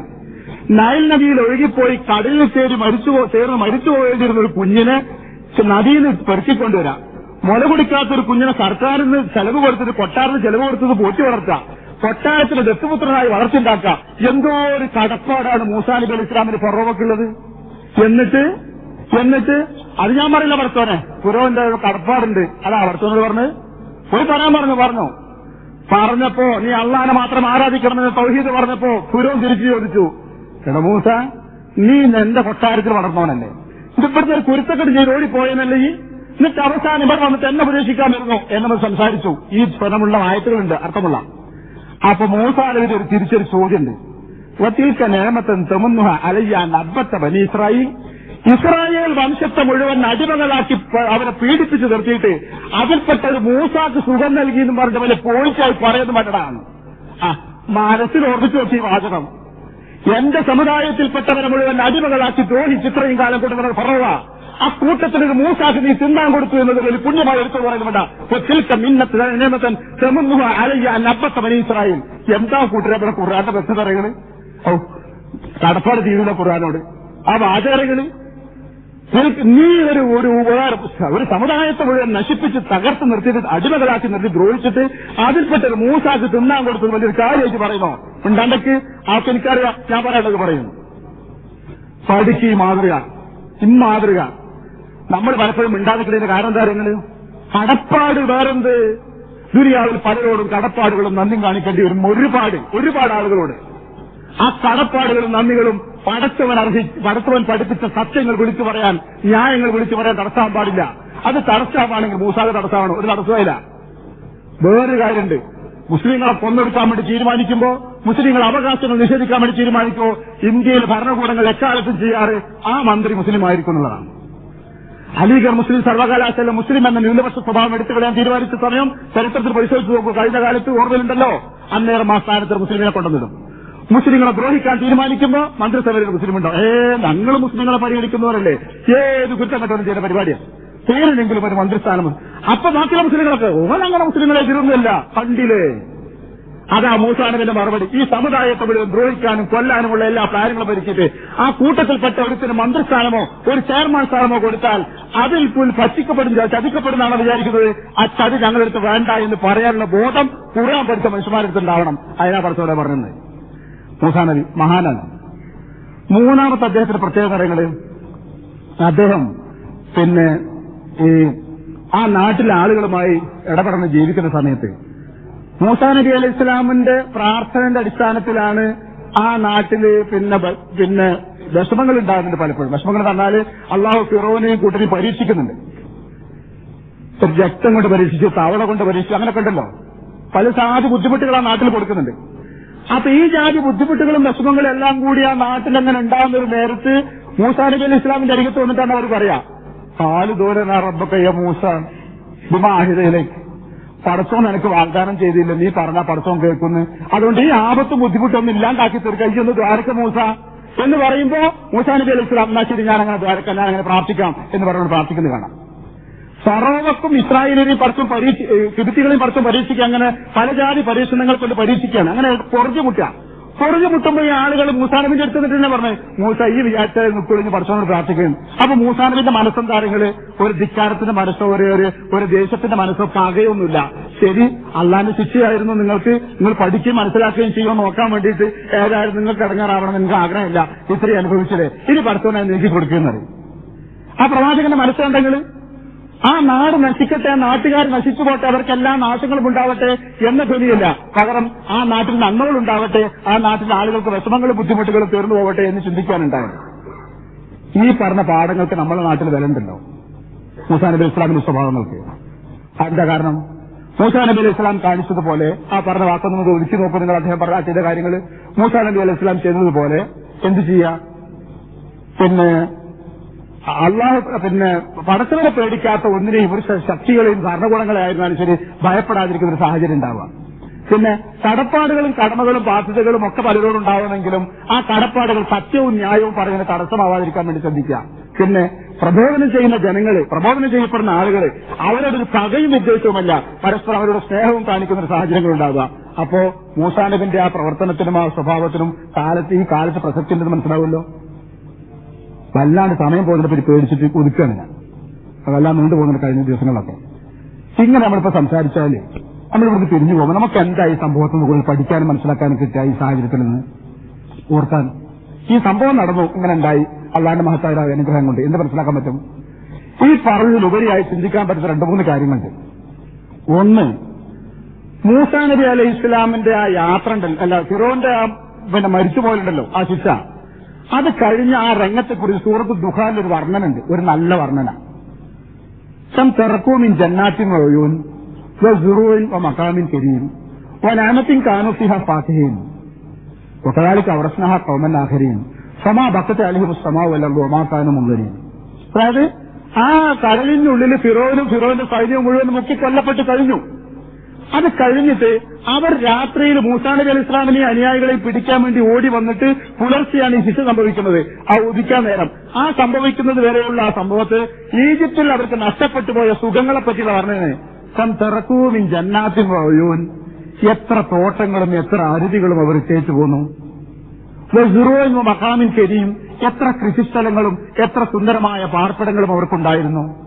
വനഅമത്തിൻ കാനൂ ഫീഹാ ഫാകിഹീൻ, സന്തോഷത്തോടെ കഴിഞ്ഞുകൂടി എന്തെല്ലാം സുഖസൗകര്യങ്ങളാണ് ഇവർക്ക് നഷ്ടമായത്. അതെല്ലാം പിൻതലമുറക്കാർക്ക് അള്ളാഹു കൈമാറി. കദാലിക അവറസ്നാഹാ ഖൗമൻ ആഖരീൻ ഫമാ ബഖത അലൈഹിമുസ് സമാഉ വൽ അർദു വമാ കാനൂ മുൻദരീൻ. ഈ ശിക്ഷ വന്ന് ശിക്ഷിക്കപ്പെട്ടപ്പോൾ ഇവർക്ക് വേണ്ടി കരയാൻ ആകാശവും ഭൂമിയും ഉണ്ടായിരുന്നില്ല, ഇവർക്കോട് സമയം നൽകപ്പെടുകയും ചെയ്യുണ്ടായില്ല. ഇതാണ് അതിലെ വലിയൊരു പാഠം. ആലോചിച്ച് നോക്കുക, പുലർച്ചെ വിവരം പറഞ്ഞ് മൂസാ നബി അലൈഹി ഇസ്ലാമിനെയും ജനങ്ങളെയും പിടിച്ചു വെക്കാൻ വേണ്ടി സൈന്യത്തോടുകൂടി ഓടി വരുന്ന ഫിറോൻ സ്വപ്നത്തിൽ പോലും വിചാരിച്ചു കാണും ഇതെന്റെ അന്ത്യയാത്രയാണെന്ന്, എന്റെ സൈന്യത്തിന്റെ അന്ത്യയാത്രയാണെന്ന്, ഇത് ഫറോവ കുടുംബത്തിന്റെ വംശത്തിന്റെ അന്ത്യമാണെന്ന്. എവിടെ എല്ലാം ജയിക്കാൻ പറഞ്ഞ ഇന്നലെ ചെറുദിനത്തിന് കളി എന്നാ പറഞ്ഞത്. അവർ ചെറിയ സംഘം നമുക്കിപ്പോ പോയി പിടിക്കാന്ന് പറഞ്ഞിട്ട് കൂട്ടിക്കൊണ്ടുന്ന ആൾക്കാർ അങ്ങനെ എവിടെ പറഞ്ഞത്. അവരെ പിടിക്കാൻ എന്തിനെത്ര പ്രയാസം, നമുക്ക് പെട്ടെന്ന് അവരെ ഒതുക്കാമല്ലോ പിടിക്കാമല്ലോ എന്ന് പറഞ്ഞ ഓടി വന്നത്. ഒറ്റിപ്പെടുന്നതിലേക്കാ നാശത്തിലേക്ക്, ഒടുങ്ങാത്ത നാശത്തിലേക്ക്, ഒരിക്കലും രക്ഷപ്പെടാത്ത വിധത്തിലുള്ള. ഇതാണ് നമുക്കതിന് കിട്ടുന്ന പാഠം. ഖുർആൻ പലയിടത്തും ചോദിക്കുന്നുണ്ട്, എന്റെ കൽപ്പന അറിഞ്ഞും മനസ്സിലാക്കിയിട്ടും അതങ്ങനെ അവഗണിച്ചു പോകുന്ന ആളുകൾ, അല്ല കൂട്ടരെ നിങ്ങൾക്ക് എങ്ങനെ മനസ്സമാധാനം കിട്ടിയത്? എന്റെ ശിക്ഷ വരൂലാന്ന്. ഉച്ചക്ക് വന്നൂടെ, ഉറങ്ങുമ്പം വന്നൂടെ, രാത്രി വന്നൂടെ? ഫലാ മകറ റബ്ബിക ഇല്ലൽ ഖാസിറൂൻ, പടച്ചവന്റെ ശിക്ഷകളെപ്പറ്റി നിർഭയാവസ്ഥയിൽ കഴിഞ്ഞുകൂടുന്നത് വെറും പരാജയപ്പെട്ട ആളുകളുടെ സ്വഭാവം മാത്രമാണ്. അള്ളാന്റെ ശിക്ഷയെപ്പറ്റി ഒരു നിതാന്തമായ ഭയം കൊണ്ടു നടക്കാന്നുള്ള ഈമാന്റെ ലക്ഷണമായിട്ടാണ് ഖുർആൻ പറഞ്ഞത്. എപ്പോഴാണ് പടച്ചവന്റെ, അതൊരു ഉമ്മാവക്കഥയല്ല, അതൊരു ഒരു ബുദ്ധിയില്ലാത്തവന്റെ വർത്താനം, ഒരു ബുദ്ധിയുടെ ലക്ഷണമാണ്. എപ്പോഴാണ് പടച്ചറപ്പിന്റെ ശിക്ഷ ഇറങ്ങാന്ന് പറയാൻ കഴിയില്ല എന്ന ഭയപ്പാട്. ഇത് നമുക്ക് പകർത്തണത് ജീവിതത്തില് പരിശോധിച്ചു നോക്കിയാല് വൻ പാപങ്ങൾ ചെയ്യാത്തവരാണ് നമ്മളത് സമാധാനിക്കുക. ചെയ്തു പോയെങ്കിൽ പടച്ചവൻ പുറത്തു പെരുമാറാവട്ടെ. പക്ഷെ അപ്പോഴൊക്കെ നമ്മുടെ ജീവിതത്തെ നിയന്ത്രിക്കുന്ന ഒരു ചിന്തയുണ്ട്, റബ്ബിന്റെ ശിക്ഷ ഏത് രൂപത്തിലാണ് വരാമെന്ന് പറയാൻ കഴിയില്ല. ഞാൻ ഉദാഹരണം പറയുമ്പോൾ നിങ്ങൾക്ക് തെറ്റിദ്ധാരണ തോന്നരുത്, അങ്ങനത്തെ ആളുകളൊക്കെ അതാണോ. സംസാരിക്കാൻ കഴിയുന്ന ആളുകൾക്ക് സംസാരശേഷി ഇല്ലാതാവുന്നു, നേരെ നടന്ന മനുഷ്യന്മാർക്ക് സൈഡ് കുഴയുന്നു, വീഴുന്നു, കണ്ണിന്റെ കാഴ്ച കഷ്ടി പോകുന്നു, പെട്ടെന്നാണ് അയാൾക്ക് രോഗമാണെന്ന് അറിയുന്നത്. അയാൾ പിന്നെ ഒരാഴ്ച കഴിഞ്ഞപ്പോൾ കണ്ടാലെ തിരിച്ചറിയാത്ത കോലത്തിലാവുന്നു. നല്ല ആരോഗ്യവാനായ മനുഷ്യന്റെ ശരീരത്തിൽ സംഭവിക്കുന്നു. വേണ്ടപ്പെട്ട പലരും ആവശ്യമുള്ളവരുടെ ജീവിതത്തിൽ പലരും പെട്ടെന്ന് യാത്ര പറഞ്ഞു പോകുന്നു. മനുഷ്യന്റെ ജീവിതത്തിൽ സുഖത്തിന്റെയും സമാധാനത്തിന്റെയും ആശ്വാസത്തിന്റെയും രംഗത്ത് മാത്രം നമ്മൾ കണ്ട കുടുംബക്കാരും കുട്ടികളും ഒക്കെ പെട്ടെന്ന് ദിവസങ്ങൾ കൊണ്ട് ഒന്നുമില്ലാത്തവരായിത്തീരുന്ന ഒരു സാഹചര്യത്തിൽ എന്തേപ്പോൾക്ക് പറ്റിയത്? നല്ല മക്കളിരുന്നല്ലോ, കാണാനൊക്കെ നല്ല ഭംഗിയിലും നല്ല ഉടുത്തിറങ്ങി നടക്കുന്ന കുട്ടികളാണല്ലോ. അത് അയാളെ ബിസിനസ് എന്തോ ഇപ്പൊ അങ്ങനെയാണ് ഓല്. ഇതൊക്കെ ഇഷ്ടം പോലെ നമ്മൾ കണ്ടുകൊണ്ടേയിരിക്കുന്നു. എങ്ങനെ കുട്ടികളെ സമാധാനമായിട്ട് കടന്നുറങ്ങാം? എപ്പോഴാ പടച്ചവനൊരു തീരുമാനം എടുക്കാന്ന് പറയാൻ കഴിയുമോ? ഒന്നുകിലൊരു പരീക്ഷണം എന്ന നിലയ്ക്ക് അതിൽ കവിഞ്ഞ് പരീക്ഷണമാണെങ്കിൽ മനസ്സമാധാനം ഉണ്ടാവും. ശിക്ഷയാകുമ്പോ എന്ത് മനസ്സമാധാനം? സമാബക്കലിഹിമാക്കാനും മുന്നറിയും അള്ളാന്റെ ശിക്ഷ വന്നാൽ ഈ ആകാശവും ഭൂമിയും നിങ്ങൾക്ക് വേണ്ടി കരയൂല കൂട്ടര്.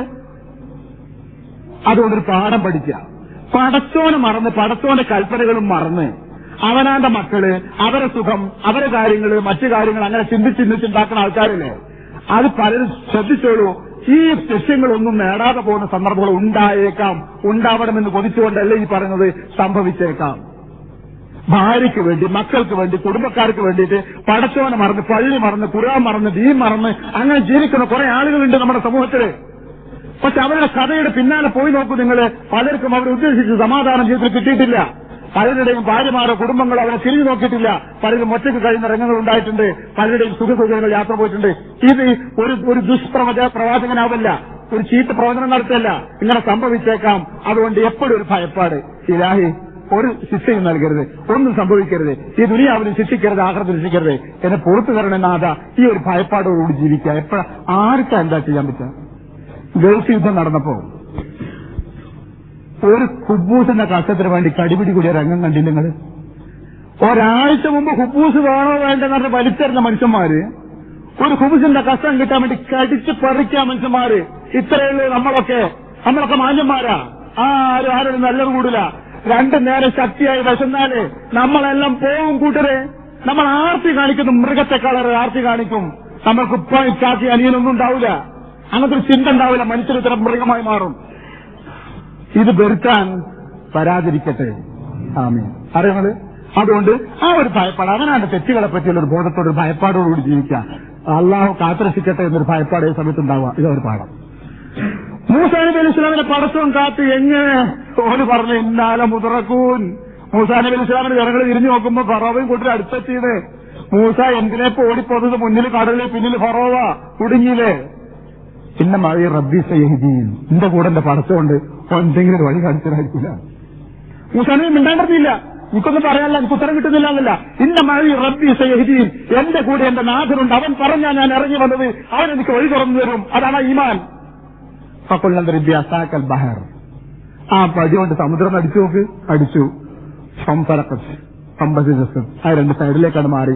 കാലത്തിൽ തോതില്ലാതെയും വലിയ മലകൾ പോലെ വലിയ പാറകൾ പോലെ രണ്ട് കെട്ടുകളായി വെള്ളം അണകെട്ടിയ പോലെ ഭാഗത്ത് അങ്ങനെ ചെറച്ചു തന്നു. താൻ മാറി തന്നു. കടന്നോളൂ എന്ന് പറഞ്ഞു. അപ്പൊ പിന്നാലെ ഓല് വരുന്നുണ്ട്. പിന്നാലെ എത്തിയപ്പോ ഊഹിക്കൊന്നു.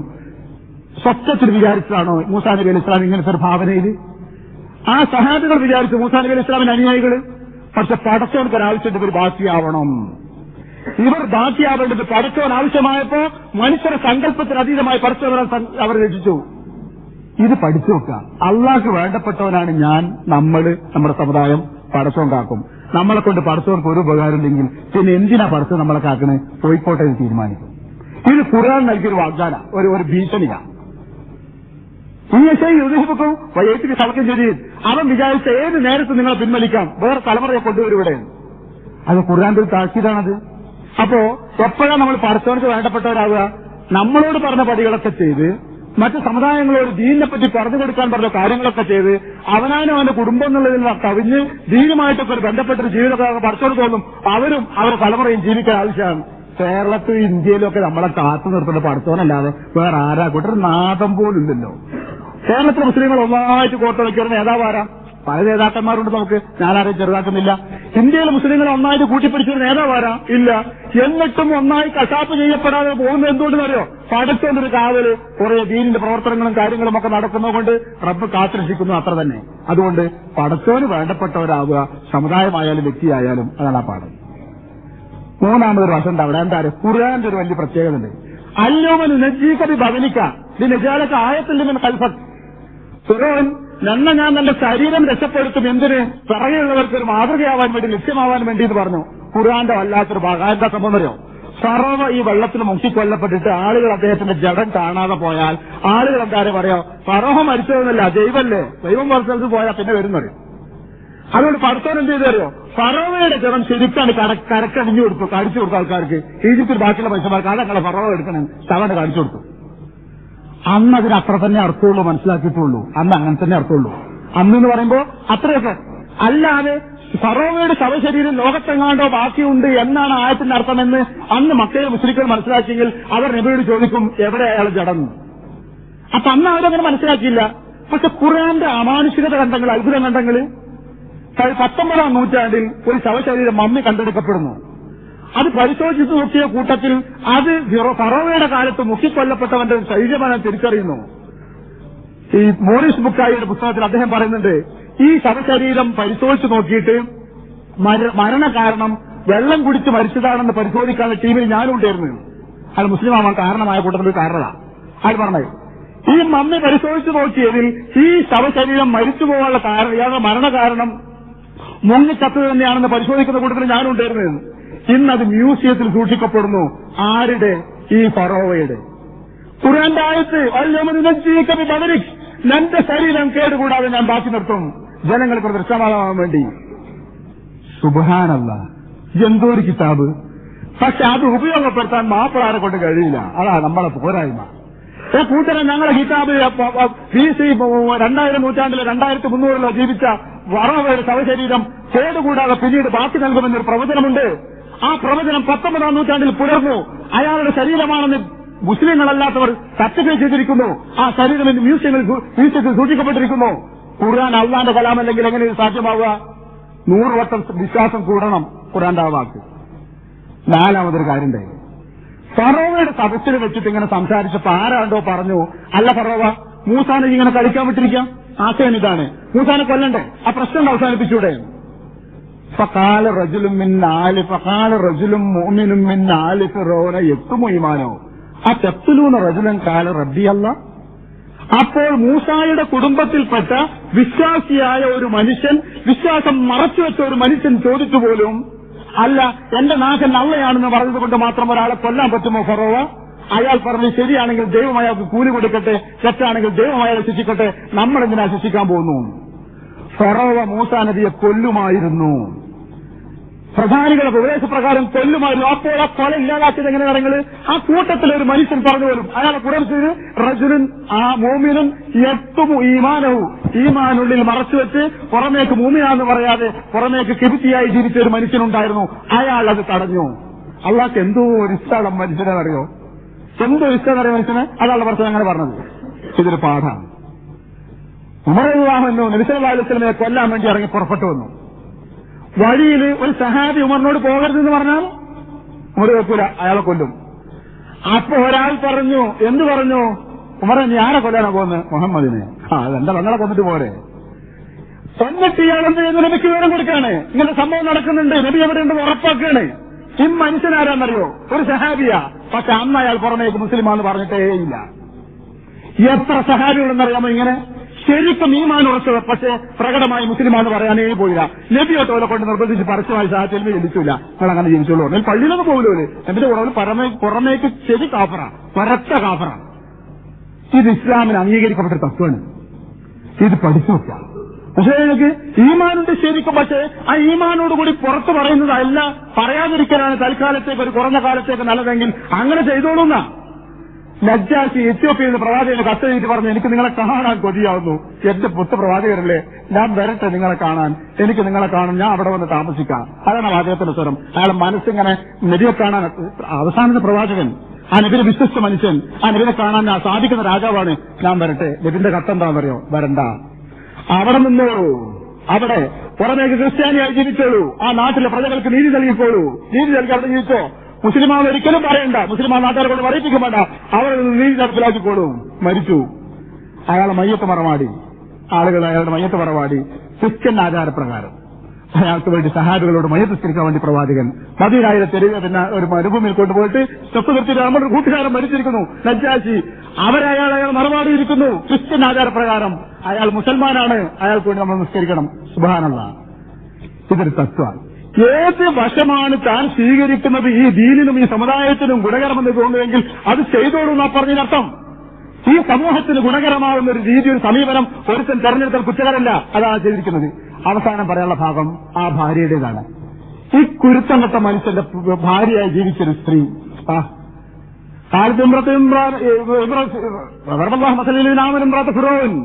ഫിറോന്റെ ഭാര്യ വിശ്വാസികൾക്ക് മാതൃകയായി ഇതായി എടുത്തു പറയുന്നു വർദ്ധവരാൻ ഇത് കാലത്തിറക്കി പിരിലി ഇന്തൊക്കെ പോയി തങ്കിൽ ചെന്ന വരജിനീമിൻ ഫിറോനവൻ അവലിഹി, പടച്ചവനെ ഈ ഫറോവയുടെ ഉപദ്രവങ്ങൾ തന്നെ കാത്തിരക്ഷിക്കണേ, എനിക്ക് നഷ്ടപ്പെട്ട കൊട്ടാരങ്ങൾക്കും സുഖസുഖങ്ങൾക്ക് പകരം സ്വർഗീയ കൊട്ടാരങ്ങൾ എനിക്ക് നൽകണമേ എന്ന് പറഞ്ഞുകൊണ്ട് ഈ ദുഷ്ടനായ ഫറോവയുടെ വീട്ടിൽ നിന്നുകൊണ്ട് മൂസാ നബിയെ വിശ്വസിച്ചൊരു പെണ്ണുണ്ട്. അത് വിശ്വാസികൾക്ക് പ്രചോദനമാവണം. നമ്മളെന്താ പറയല്? ഫറോവമാരുണ്ട് നമ്മുടെ നാട്ടിലും കുടുംബത്തിലും. നമ്മളെ കാരണന്മാരൊക്കെ ഫറോവമാര് ഒരു ഫാ പോലും ആയിട്ടില്ല പോലെ. തോലെ പേടിച്ചാ പലപ്പോഴും നമ്മൾ പല കാര്യങ്ങളും പറയാതിരിക്കുന്നതും ചെയ്യാതിരിക്കുന്നതും. ഈ ഫറോവയുടെ കുടുംബത്തിൽ അവളെ ഭാര്യയായി ജീവിച്ച സ്ത്രീ ആ പ്രതികൂല സാഹചര്യങ്ങളിൽ നിന്നുകൊണ്ട് ഈമാൻ ഉറച്ചവളായി മരിച്ചുപോയി. ഖുർആൻ എന്താ എടുത്തു പറഞ്ഞാൽ ഒരുത്തന് ആ ന്യായം പറയരുത്. എന്ത് എന്റെ സാഹചര്യം ചുറ്റുപാടുമാണ് പടത്തോനെ കിതാബനുസരിച്ച് ജീവിക്കാൻ തടസ്സമായത്. ഒരു തടസ്സമില്ല. ഏത് പ്രതികൂല സാഹചര്യത്തിലും ഒരു മുസ്ലിമായ മനുഷ്യന് ജീവിച്ചു പോകാൻ പറ്റും. ചുരുക്കത്തിൽ ഈ ദിവസം ശരിക്കും മനുഷ്യർക്ക് ആവേശം നൽകുന്നതാണ് മുസൽമാനെ സംബന്ധിച്ചുള്ള പാഠങ്ങൾ നൽകുന്നതാണ്. അപ്പോ ഫറോവമാരെ തിരിച്ചറിയാം, അവിടെ മൂസമാരായി മാറാൻ സാധിക്കുന്നിടത്തോളം താമസിക്കുക, ആയി മാറുക, പഠിക്കാവുന്ന പാഠങ്ങൾ ഉൾക്കൊള്ളുകയും ചെയ്യുക. ശ്രദ്ധിക്കുക, ഇതിന്റെ ആവേശം ലഭിച്ചു കഴിഞ്ഞാൽ അവനാനെ പറ്റി പരിശോധിക്കുക. ഞാൻ എന്താ പഠിച്ചോന്ന് ഇതിന്റെ ഒക്കെ കൂട്ടത്തിലും. അപ്പോഴാണ് നമുക്ക് നമ്മെപ്പറ്റി, നമ്മൾ ചെയ്യാത്തതിനെ പറ്റി ബോധം വരിക, ചെയ്യണമെന്ന് തീരുമാനം ഉണ്ടാവുക, തീരുമാനം എടുക്കുക. അള്ളാഹു തൗഫീഖ് ചെയ്യുമാറാവട്ടെ. 2-3 കാര്യങ്ങൾ നിങ്ങളെ അറിയിക്കാനുള്ളത്. ഒന്ന്, കഴിഞ്ഞ ആഴ്ചയിൽ നമ്മൾ മുഹറം 10ന്റെ കാര്യം പറഞ്ഞപ്പോ ചില സുഹൃത്തുക്കൾ സംശയം ചോദിച്ചു. മുസ്ലിം സമുദായത്തിലെ ഷിയാക്കള് മുഹറം 10 ഒരു ദുഃഖത്തിന്റെ ദിവസമായും കർബലയുടെ ഓർമ്മയുടെ ദിവസമായിട്ടും കൊണ്ടു നടക്കാറുണ്ട്. അതിന്റെ പേരിൽ അവർ നോമ്പും മറ്റുമൊക്കെ അനുഷ്ഠിക്കാറുണ്ട്. അങ്ങനെയുണ്ടല്ലോ. അപ്പൊ മുഹറം 10ഉം ഷിയാക്കളുടെ സംഭവമായി ബന്ധിപ്പിച്ചുകൊണ്ടാണോ നമ്മുടേത്? മുഹറം 10 നബിയുടെ കാലത്തിന് ശേഷം ഹിജ്റ 40 42 എങ്ങാണ്ട് കർബലയിൽ വെച്ചൊരു യുദ്ധമുണ്ടാവുകയും മുസ്ലിങ്ങൾ തമ്മിലൊരു യുദ്ധമുണ്ടാവുകയും അതിൽ നബിയുടെ പേരമകനായ ഹുസൈൻ അള്ളാഹു അതിദാരുണമായി കൊല്ലപ്പെടുകയും ചെയ്തു. അതിന്റെ ന്യായാന്യായങ്ങൾ വിശദീകരിക്കുന്ന സമയമല്ല ഇപ്പോൾ. അത് ഒരു ദുഃഖത്തിന്റെ കാരണമായും മുസ്ലിം സമൂഹത്തിൽ അബൂബക്കർ സിദ്ദീഖ് റളിയല്ലാഹു അടക്കമുള്ള സഹാബികളെ ചീത്ത പറയാനുള്ള ഒരു കാരണമായും ഷിയാക്കൾ ഉപയോഗപ്പെടുത്താറുണ്ട്. അത് അവരുടെ വഴി. നാം നോമ്പ് നോക്കുന്നത് ആ സംഭവത്തോടുള്ള ദുഃഖസൂചകമായിട്ടുമല്ല, നബി സല്ലല്ലാഹു അലൈഹി വസല്ലം നോൽക്കാൻ വേണ്ടി പറഞ്ഞതുകൊണ്ടും മൂസാ നബി അലൈഹി ഇസ്ലാമിന്റെ ജനതയെ അള്ളാഹു രക്ഷിച്ചതിന് നന്ദിയായിട്ടുമാണ് അത്ര മനസ്സിലാക്കുക ആ കാര്യത്തെപ്പറ്റി. വേറെ 1-2 കാര്യങ്ങൾ പറയാനുള്ളത്. ഒന്ന്, ഇന്ന് വൈകുന്നേരം 4 മണിക്ക് ശേഷം ദോഹ ജില്ലയിലെ ശാന്തിനികേതൻ സ്കൂളിൽ വെച്ചിട്ട് മിക്സ് ഓഫ് ട്രൂത്തിന്റെ പ്രവർത്തകന്മാർക്കും അതിൽ സഹകരിക്കാൻ ആഗ്രഹിക്കുന്ന ആളുകൾക്കും വേണ്ടിയിട്ട് ഒരു കൂട്ടായ്മ, ഒരുമിച്ച് ചേർന്ന് തീരുമാനിച്ചിട്ടുണ്ട്. ദീനി പ്രബോധന പ്രവർത്തനത്തിന്റെ ആ ഭാഗം ലേശം ക്ഷീണിച്ച് കിടക്കുന്നു എന്ന് ഇസ്ലാം സെന്റർ കാണുന്നതുകൊണ്ട് ആ ഭാഗത്ത് ചില സജീവമായ പ്രവർത്തനങ്ങൾക്ക് ആവശ്യമുള്ളതുകൊണ്ടാണ്. അതുകൊണ്ട് ആ അന്യമതസ്ഥരോടുള്ള മതപ്രവർത്തനം എല്ലാവരുടെയും ബാധ്യതയാണല്ലോ, സഹകരിക്കാൻ വേണ്ടി അഭ്യർത്ഥിക്കുകയാണ്. ഇന്ന് വൈകുന്നേരം 4 മണിക്ക് ശേഷം ദോഹ ജില്ലയിലെ ശാന്തിനികേതൻ സ്കൂളിൽ വെച്ച്. മറ്റൊരു കാര്യം, ഖുർആൻ പഠിക്കാൻ നമ്മളെപ്പോഴും പറയുകയും പ്രേരിപ്പിക്കുകയും ചെയ്യാറുണ്ട്. ഖുർആൻ ലേണിംഗ് ക്ലാസുകൾ നടക്കുന്നുണ്ട്. ഇവിടെ ഫരീഖ് മുഹമ്മദ് യൂണിറ്റ് അവരെ ഖുർആൻ ലേണിംഗ് ക്ലാസ് ബുധനാഴ്ച ആരംഭിച്ചിട്ടുണ്ട്. അപ്പൊ ഈ ഏരിയയിൽ വന്നുപെടാൻ പറ്റുന്നവർ, ഇങ്ങോട്ട് എത്തിപ്പെടാൻ പറ്റുന്ന ആളുകൾ അതൊരു അവസരമായിട്ട് ഉപയോഗപ്പെടുത്താം. പലരും പുതിയ ക്ലാസ്സുകളുണ്ടോ എന്ന് ഇങ്ങനെ വല്ലാതെ ചോദിക്കാറുണ്ടായിരുന്നു. അപ്പൊ ഒരു പുതിയ ക്ലാസ് കഴിഞ്ഞ ആഴ്ച ഞാൻ പറയാൻ വിട്ടുപോയതാണ്. ആ ക്ലാസ് ആരംഭിച്ചിട്ടുണ്ട്. ഒരു ക്ലാസ്സേ കഴിഞ്ഞിട്ടുള്ളൂ. അപ്പോൾ ആഴ്ചയിൽ 1 മണിക്കൂറല്ലേ ഖുർആൻ പഠിക്കാനും നീക്കിവെക്കെ ക്ലാസ്സിലെ സൗകര്യങ്ങളും സ്ഥലങ്ങളും ഒക്കെ ഇവിടെ ബന്ധപ്പെട്ടാൽ അവർ പറഞ്ഞു തരുന്നതാണ്. പിന്നെ ഒരു സുഹൃത്ത് അദ്ദേഹത്തിന്റെ രോഗിയായ പിതാവിന് വേണ്ടി പ്രാർത്ഥിക്കാൻ വേണ്ടി പറഞ്ഞിരിക്കുന്നു. നമുക്ക് പ്രാർത്ഥിക്കാം. നമ്മളോട് വസിയത്ത് പറഞ്ഞ പ്രകാരം റബ്ബുൽ ആലമീനായ നാഥ, ഞങ്ങളുടെ സുഹൃത്തിന്റെ പിതാവിന്റെ രോഗത്തിന് നീ പൂർണ്ണമായ ശിഫ പ്രദാനം ചെയ്യണമെന്നാഥ. അള്ളാഹുവെ, അദ്ദേഹം അനുഭവിക്കുന്ന വിഷമങ്ങൾ നീ അദ്ദേഹത്തിന് ഇല്ലാതാക്കി കൊടുക്കണമെന്നാഥ. പടച്ചവനെ, അദ്ദേഹത്തിന് നൽകപ്പെടുന്ന ചികിത്സകൾ ഫലപ്രദമായി തീരാൻ നീ തൗഫീഖ് ചെയ്യുകയും ചെയ്യണമെന്നാഥ. റബ്ബുൽ ആലമീനായ നാഥ, എന്റെ പ്രവാചകന്മാരുടെയും എന്റെ പ്രവാചകൻ മുഹമ്മദ് മുസ്തഫ സല്ലല്ലാഹു അലൈഹി വസല്ലമയുടെയും അനുയായികളുടെയും ഒക്കെ മാതൃക പിൻപറ്റി അന്തസ്സുള്ള വിശ്വാസികളായി ജീവിച്ച് കടമകളും ബാധ്യതകളും നിർവഹിക്കുന്ന വിശ്വാസികളായി ജീവിച്ച് ഈമാനോട് മരിക്കാൻ നീ ഞങ്ങൾക്ക് തൗഫീഖ് നൽകണമെന്നാഥ. അല്ലാഹുവേ, ഞങ്ങളുടെ മനസ്സിൽ നിന്റെ ഖുർആനിന്റെ നിന്റെ പ്രവാചകന്മാരുടെ ചര്യകൾ മഹത്തരമാവുകയും അത് പിൻപറ്റി ജീവിക്കാനുള്ള ഒരു തന്റേടവും ഒരു തൗഫീഖൊന്നും ഞങ്ങൾക്ക് പ്രദാനം ചെയ്യുകയും ചെയ്യണമെന്നതാണ്. ഇലാഹി, മുസ്ലിം സമുദായത്തിന് നേരെ ഓങ്ങി നിൽക്കുന്ന യുദ്ധത്തിന്റെ ഭീഷണി നീ ഞങ്ങളെ സഹായിക്കുന്നു, ഞങ്ങളുടെ പ്രാർത്ഥനകൾ കേൾക്കുന്നു എന്നതിന് ഉറപ്പാണ് ഞങ്ങൾക്ക്. അബുലാലമിനാഥ, ഇനിയും ഞങ്ങൾ മടിക്കാതെ പ്രാർത്ഥിച്ചുകൊണ്ടേയിരിക്കുകയാണ്. പടച്ചറബെ, പൂർണ്ണമായും ആ യുദ്ധത്തിന്റെ കെടുതിയിൽ നിന്ന് ഈ മുസ്ലിം സമുദായത്തെ നീ കാത്തുരക്ഷിക്കണമെന്നാണ്. അള്ളാഹുവെ, മുസ്ലാമിനെയും മുസ്ലിങ്ങളെയും നശിപ്പിക്കാനൊരുങ്ങുന്ന ആ ശക്തികളുടെ കൂട്ടായ്മ നീ നശിപ്പിക്കണമെന്നാണ്. അള്ളാഹുവെ, അവർക്കിടയിലുള്ള ഭിന്നതകൾ നീ വർദ്ധിപ്പിക്കണമെന്നാഥ, അവരുടെ കൂട്ടായ്മ നീ നശിപ്പിക്കണമെന്നാഥ, ഇസ്ലാമിന്റെയും മുസ്ലിങ്ങളുടെയും ശത്രുക്കളെ നീ അള്ളാഹുവെ, ഈ ഭീഷണി മുഴക്കുന്ന യുദ്ധത്തിന്റെ കെടുതിയിൽ നിന്ന് മുസ്ലിം സമുദായത്തെയും മുസ്ലിം സംഘടനകളെയും മുസ്ലിം നേതാക്കന്മാരെയും ഭരണാധികാരികളെയും നീ ഇഷ്ടപ്പെടുന്ന നിന്റെ പ്രവാചകന്റെ പുണ്യഭൂമികളെയും കാത്തുരക്ഷിക്കണമെന്നാഥ. അള്ളാഹു, ലോകത്തിന്റെ നാനാഭാഗത്ത് നിനക്ക് വേണ്ടി ജിഹാദ് നടത്തുന്ന ആളുകളുണ്ട്. ഇലാഹി, നീ അവരെ കാത്തുരക്ഷിക്കുകയും അവരുടെ പ്രവർത്തനങ്ങൾ വിജയം നൽകുകയും ചെയ്യണമെന്നാഥ. പടച്ചവനെ, ഞങ്ങളുടെ തെറ്റുകളുടെ പേരിൽ ഈ ദുനിയാവിലും ആഖിറത്തിൽ നിന്ന് ഞങ്ങളെ ശിക്ഷിക്കരുതെന്നാഥ. പടച്ചവനെ, ഞങ്ങളോട് പൊറുക്കണമേ, ഞങ്ങളുടെ മാതാപിതാക്കളോട് പൊറുക്കണമേ, ഞങ്ങളുടെ മാതാപിതാക്കളും സ്വർഗ്ഗത്തിൽ ഒരുമിച്ചുകൂടാൻ തൗഫീഖ് ചെയ്യണമെന്നാഥ. അള്ളാഹുവെ, ഞങ്ങളുടെ ഭാര്യമാരിൽ നിന്നും സന്താനങ്ങളിൽ നിന്നും സന്തോഷവും കൺകുളിർമയും പ്രദാനം ചെയ്യണമെന്നാഥ. അല്ലാഹുമ്മ അഇസ്സൽ ഇസ്ലാമ വൽ മുസ്ലിമീൻ വഅദില്ല ശിർക വൽ മുശ്രിക്കീൻ. അല്ലാഹുമ്മ അലിഫ് ബൈന ഖുലൂബിൽ മുഅ്മിനീൻ. റബ്ബനാ ആതിനാ ഫിദ് ദുനിയ ഹസനത വഫിൽ ആഖിറതി ഹസനത വഖിനാ അദാബന്നാർ. ആമീൻ ബിറഹ്മതിക യാ അർഹമർ റഹീമീൻ. സല്ലല്ലാഹു അലൈഹി വസല്ലം.